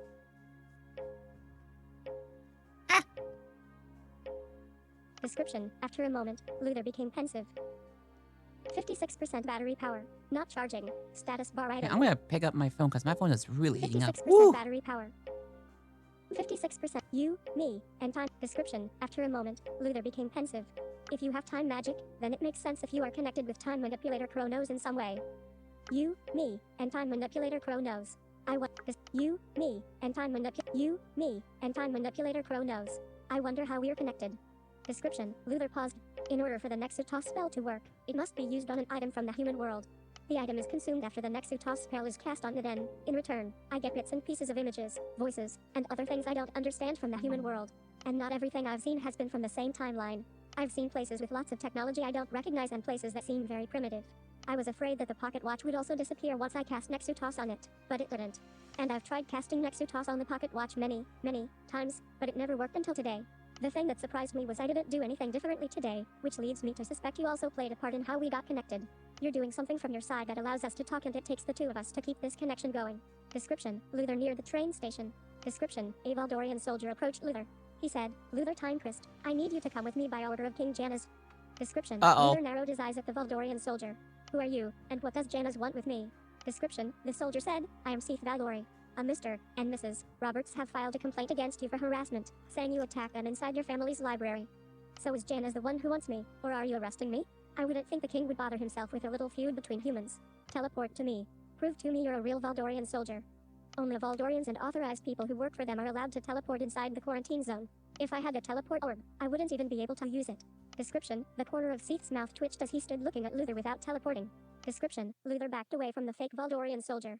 Oh, one more thing you should know, Valdorian soldiers always travel in squads. And one of the first things I did after being quarantined in this town is learn their patrol routes and timing. Now, want to tell me who you are before I go summon a real Valdorian squad on you? Description: Seth glanced down at Luthor. He said, I will let you know who I am, but not here. Come with me to the alleyway where we'll have privacy.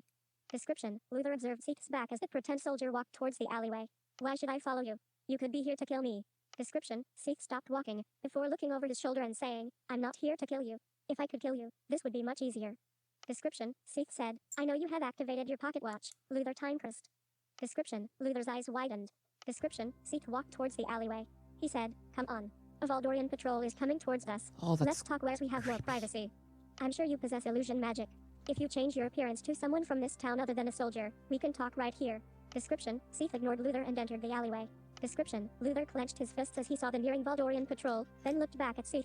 Description: Seth stood in the shadows of the alleyway, watching Luthor.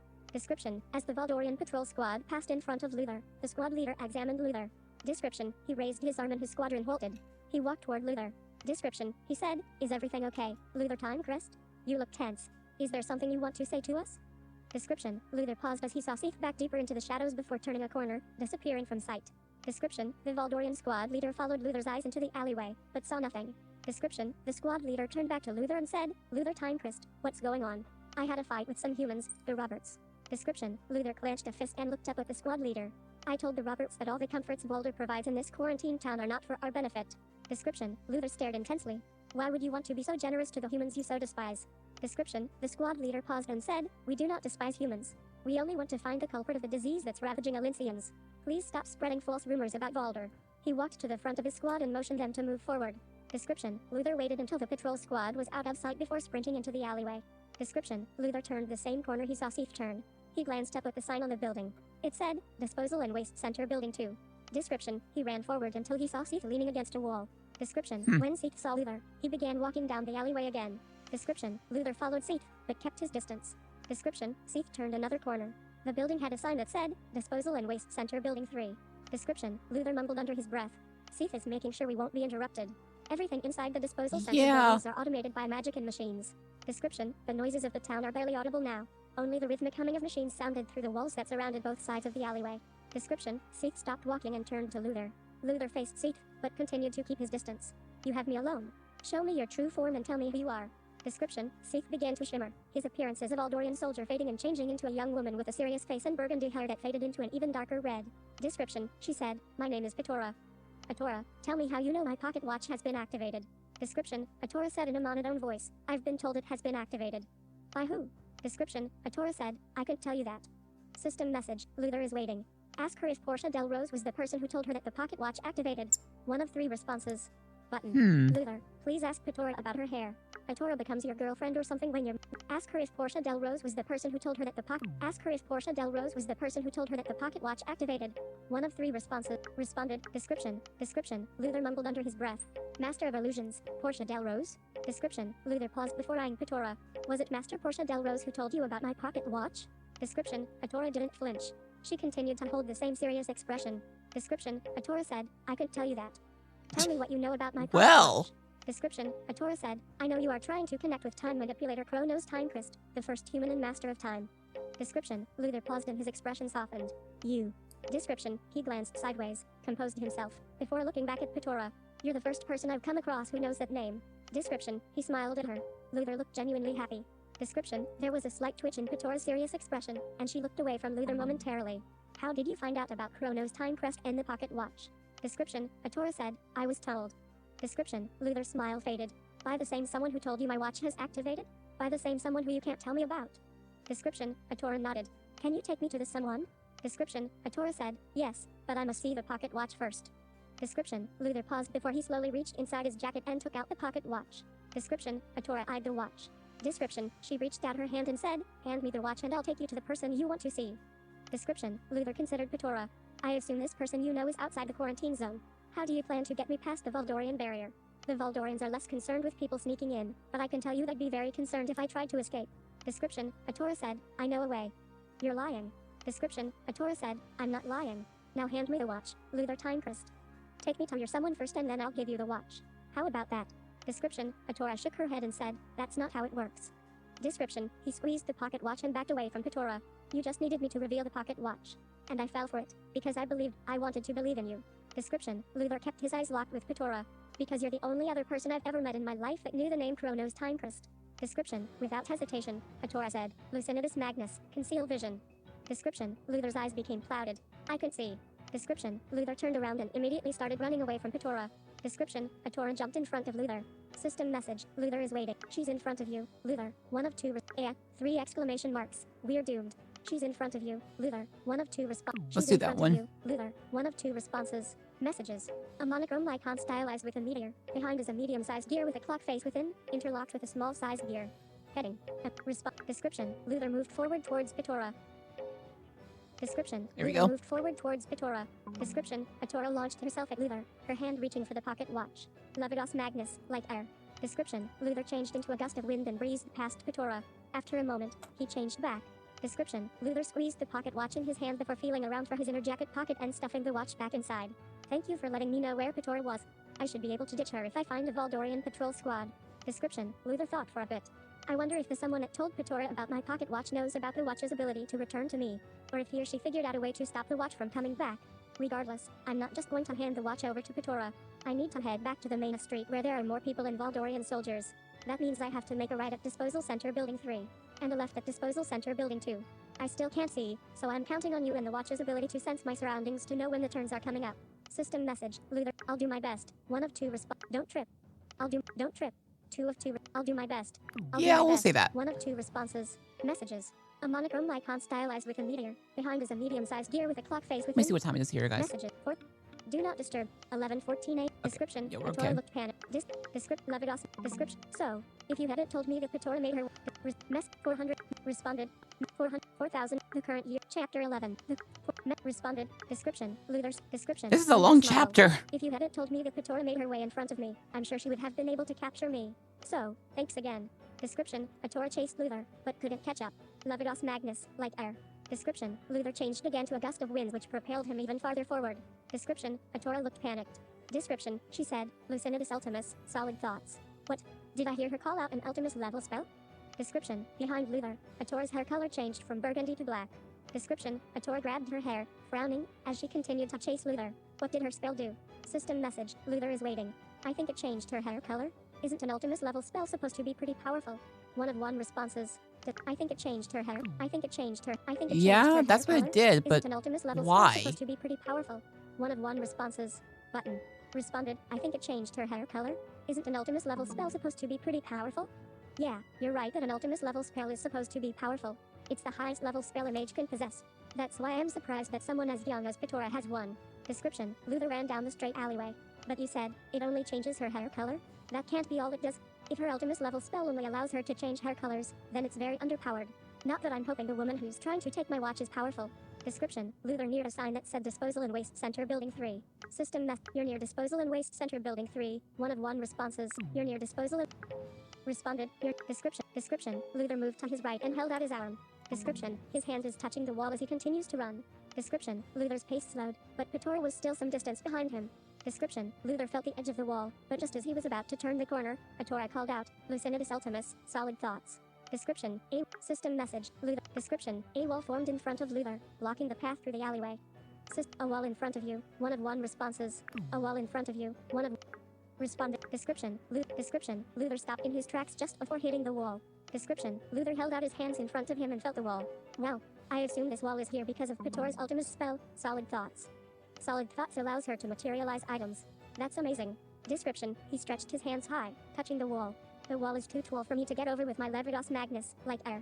Description: Luthor ran his hands along the wall until he reached an end where the wall connected to the building. And there doesn't seem to be any cracks that would allow me to go through.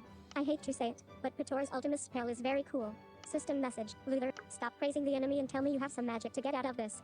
1 of 3 respond. What does your like air actually do? Do you have an Ultimus level spell?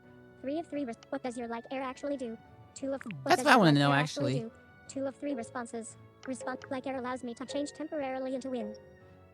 I can use it in quick succession, but if I time things correctly, I can use it to dodge things or go through cracks of buildings. Of course, I have to be careful when I use like air. I don't want to change back when I'm within the wall of the building, for example. Description: Luthor paused. That would make sense. Now that I know what Petora's Ultimus spell does, I suspect that she's telling the truth when she said she isn't here to kill me. I'll spare you my imagination, but with a spell like Solid Thoughts, Petora could easily hurt me if she wanted to. Description: The sounds of Petora's footsteps approached quickly. I think I may know a way to get my vision back. Description: Luthor pressed his back up against the wall and turned towards the footsteps. Description: Luthor charged towards the sound. Description: Petora's expression changed to surprise when she saw Luthor running at her. Levitas Meteor Magnus, upstream. Description: Gusts of wind appeared between Luthor and Petora. Description: Petora raised her arms to shield herself from the fast-moving air. Description: Luthor jumped into the gusts of wind which propelled him high up into the air, past the roof of the disposal center. Good, I can see now. I suspect conceal vision has a range limit. Yep. Description: Petora said, Lucidus Ultimus, solid thoughts. Description: A chain sprung forth from her hand and wrapped around Luthor's leg. Petora started pulling him down. Levitas Magnus, like air. Description: Luthor changed into wind and escaped from the chain. Description: As wind, Luthor flew towards the nearest rooftop. Description: While in midair, he turned solid and started falling. Luthor managed to grab onto the edge of the roof with one hand. In times like these, I wish I had stronger muscles. Description: Luthor struggled to hang on as he tried to grab onto the edge with his other hand. Levitas Magnus, like air. Description: Luthor changed into wind and made it onto the roof. Description: He began to run. Description: Petora jumped into the gusts of wind from the upstream spell just as it was fading. Like Description: Petora jumped into the gusts of wind from the upstream spell just as it was fading.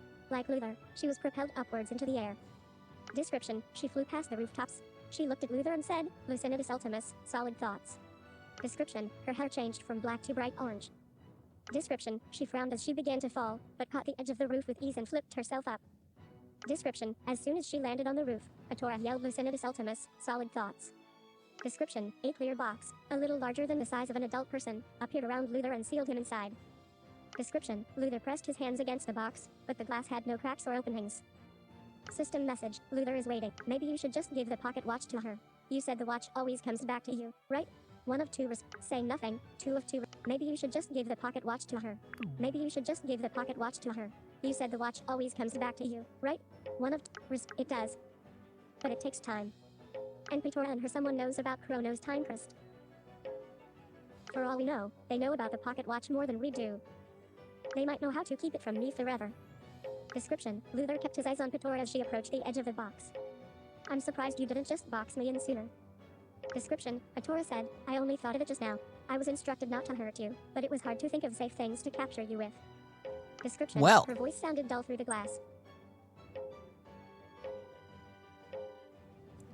So is there something about the pocket watch that we don't know about? Like that, I don't know. It seems to be something about the pocket watch that's like, I don't know. I figured, but are you willing to kill me to get the watch?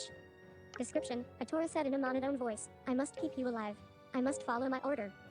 Then you really didn't think things through when you boxed me in. I could run out of air in here to breathe. Description: Petora frowned and was silent for some time. She finally said, I didn't account for that. You can make an air hole for me, but I'll just escape through it. What are you going to do, Petora? Description: Petora sighed in frustration. She said, just give me the watch before you start suffocating, Luthor Timecrest. Description: Luthor smiled. You should have thought of a metal box, Petora. Gravitas Magnus, calcium rich. Description, the bones in Luthor's hand hardened and he rammed his fist into the glass box, shattering it. Description, he picked up a broken piece of glass and brought it up to his throat. Stop coming for my watch or I'm going to plunge this piece of glass into my throat. Description, Petora's eyes widened. She said, stop, you would hurt yourself? I already did. Description, Luthor glanced down at his hand that punched through the glass. The back of his skin is torn and bloody. My gravitas spell hardens my bones, but my surrounding skin will still break and bleed. Description, Petora said, why are you putting up such a fight just to defend a watch? I'm not just defending a watch, Petora. Description, Petora looks confused. And I'm willing to kill myself for it. Description, blood dripped from Luthor's knuckles to the ground. Description, Petora swallowed hard and clenched her hands into fists. Description, Petora said, this watch is just some communication tool. You value communicating with this Chronos Timecrest more than your own life? He's not talking to Chronos time manipulator. I figured out earlier that you really aren't here to kill me. In fact, you have gone out of your way to ensure I don't die. If you rush me now and take my watch, then I'll just kill myself after you leave. Description, Petora's eyes widened. If you want this watch, then you better head back to your someone and get new orders. Because you lost if you can't kill me. Because you lost if you can't Okay, kill me. then. Description, Petora locked gazes with Luthor. The two stared at each other in silence. Description, she inched towards Luthor. Description, Luthor pricked his throat with a piece of glass, causing Petora to shake her head and back away. Description, Petora said, I hope my next orders are to kill you. I can't stand someone who would just give up their life like that. Can you tell me who you're getting your orders from? Description, Petora said, I can tell you a lie. I had to ask. I want to know. Description, Petora scowled and leapt off the roof and said, Lucidus Ultimus, solid thoughts. Hey. Description, Luthor ran to the edge of the roof and looked down. Petora had conjured a ladder and is sliding down it at expert speed. Hey, Petora, I'll be at the Valdorian Mage Trials tonight. Get your new orders and find me in Valdor's palace.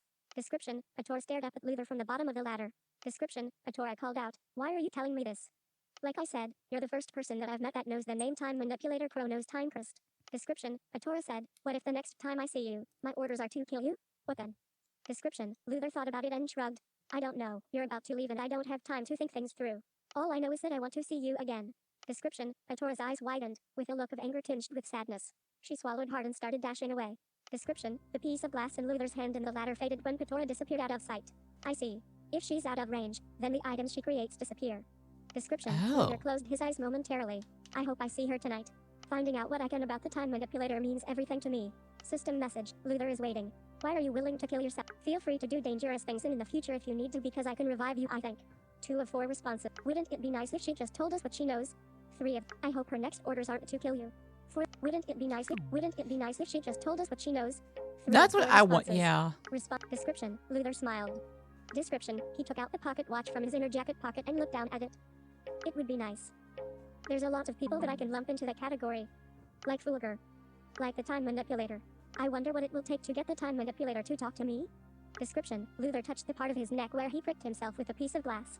Description, he looked at his bloodied hands which are still bleeding. I don't have the time to visit the town clinic and get this healed. I'm going to have to make up a story to my parents about this one. But I'll live.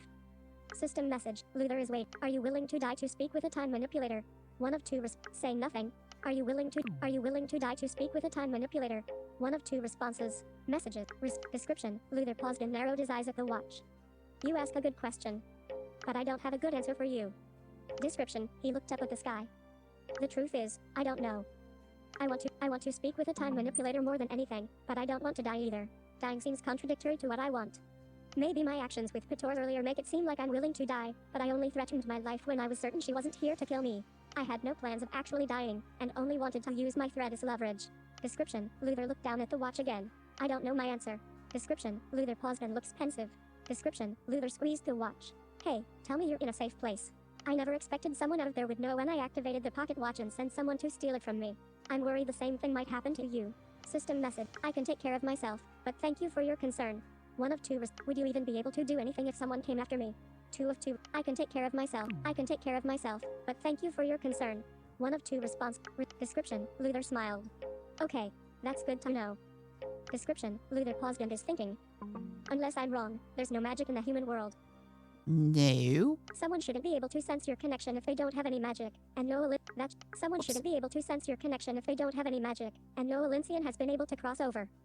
That should give me some peace of mind, but the fact that you're connected to me through the pocket watch makes me doubt our long-standing theory that there isn't a speck of magic in your world. Description, Luthor sighed. Description, the daylight noticeably began to dim. I have to head to the train station. System message, Luthor is wait, don't you need some time to reflect on what just happened? One of two I didn't expect you would have a train in your world. Is it magical? 2 of 2 responses. I didn't expect you would have a train in your world. Is it magical? 2 of 2 it's powered by approved human technology. Trains used to be a welcomed alternative to Griffin transports for those who are afraid to fly and for those who can't afford teleport orbs. Plus, trains allow you to enjoy the landscape when you traveled. But I heard a lot of train routes shut down because people are afraid of using human technology now. Description, Luthor put the pocket watch in his inner jacket pocket and bolted for the door leading to the stairs of the disposal center. Description, he ran down the flights of stairs. Description, Luthor exited the building and continued running. Description, Luthor looked pensive as he ran. You said the someone Petora could be referring to as Master of Illusions, Portia Del Rose. It seems like you know who Master Del Rose and Petora are. I didn't have time to ask you when Petora was here, but do you know what's her relationship with Master Del Rose?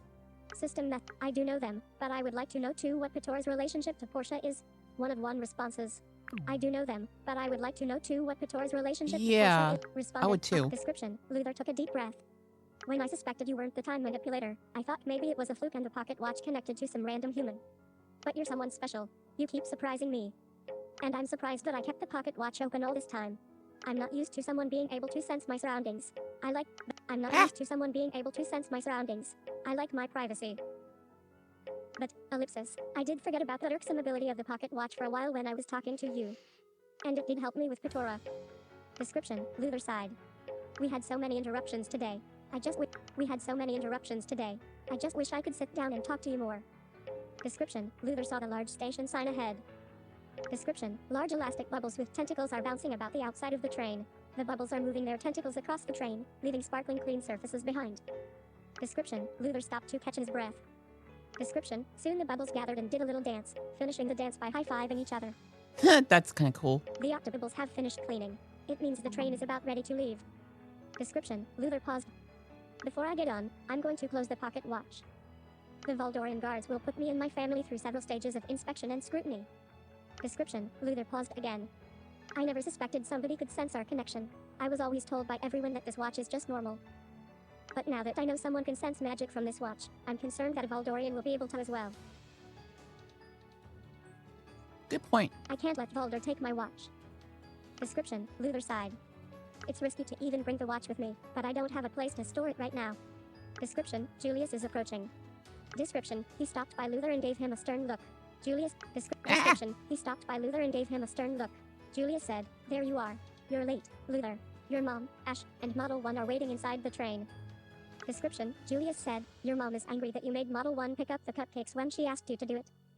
I went out to see Riley. Description, Julius paused and looked at his son. He said, you should tell her that. It'll make your mom happy. Description, Luthor nodded. I'll see you on the train in a bit, Dad. I just want to enjoy a few more moments of quasi-freedom before all the Valdorian inspections we have to go through in order to go to this event that Janus is forcing us to attend. Description, Julius paused. He said, what happened to your hand, son? Are you okay? Description, Julius picked up Luthor's injured hand, avoiding the wounds with care, and held it in his. Description, Luthor looked up at his father. His father's eyes are gentle and filled with concern. Description, Luthor swallowed hard. I don't want to lie to you, Dad. Can we talk about it later? Description, Julius looks crestfallen, but he nodded. He said, I'll check with the Valdorian guards to see if they have an aura potion. We need to heal this up before your mother sees it. Does it hurt, Luthor? I'll be fine, Dad. Description, Julius looks crestfallen, but he nodded. He said, I'll check with the Valdorian guards to see if they have an aura potion. We need to heal this up before your mother sees it. Does it hurt, Luthor? So they actually have aura potions back. Okay. I'll be fine, Dad. Description, Julius sighed and said, we need to talk about what happened between you and the Roberts. Then there's description, Julius sighed and said, we need to talk about what happened between you and the Roberts. Then there's also you accusing Dr. Fulgur. Description, Luthor lowered his gaze and clenched his hands into fists. Okay, just give me a moment and I'll be right behind you. Description, Julius eyed Luthor's injured hand as Luthor clenched it. Description, Julius took his son's wounded hand in his and straightened it out before he said, I'll go look for that aura potion. Description, Julius walked towards the train. Dad. Description, Julius turned around to face Luthor, his eyes hopeful. He said, Description, Julius turned around to face Luthor, his eyes hopeful. He said, something you want to tell me, son? I know how hard you work to keep the peace between us and Valdor. Maybe you should just tell people that I'm not your son. Description, Julius' expression softened. He shook his head and said, not a chance, Luthor. You're my son. I'm angry with you, but you will always be my son no matter what you do. Description, Julius went back to the train. A set of Valdorian guards started inspecting Luthor's father at the entrance. Description, Luthor sighed as he placed his hand inside his jacket pocket.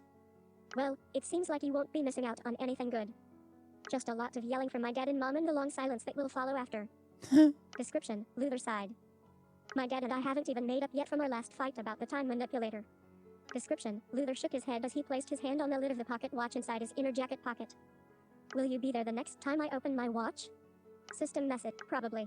There are things I want to know. 1 of 2 don't close the watch. I want to be there when your parents yell at you. 2 of 2 responses, probably.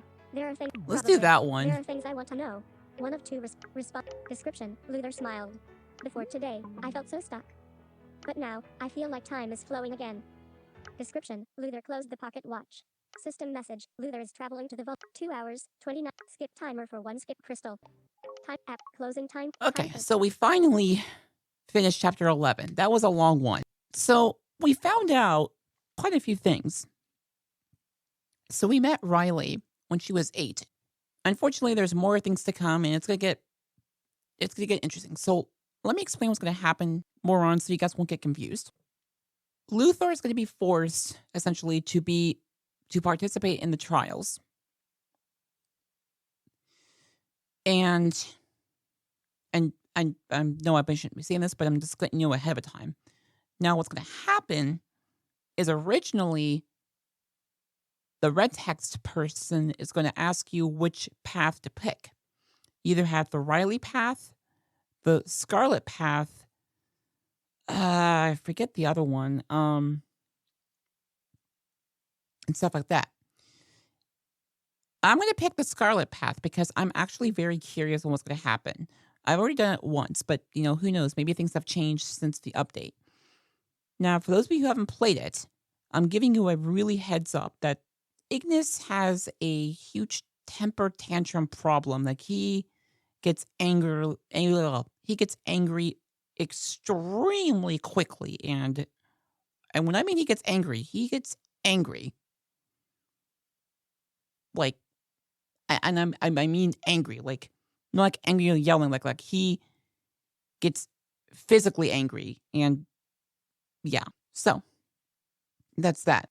Now, essentially what's going to happen, this happens when what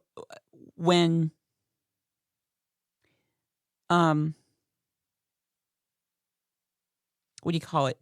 When Luthor sees his life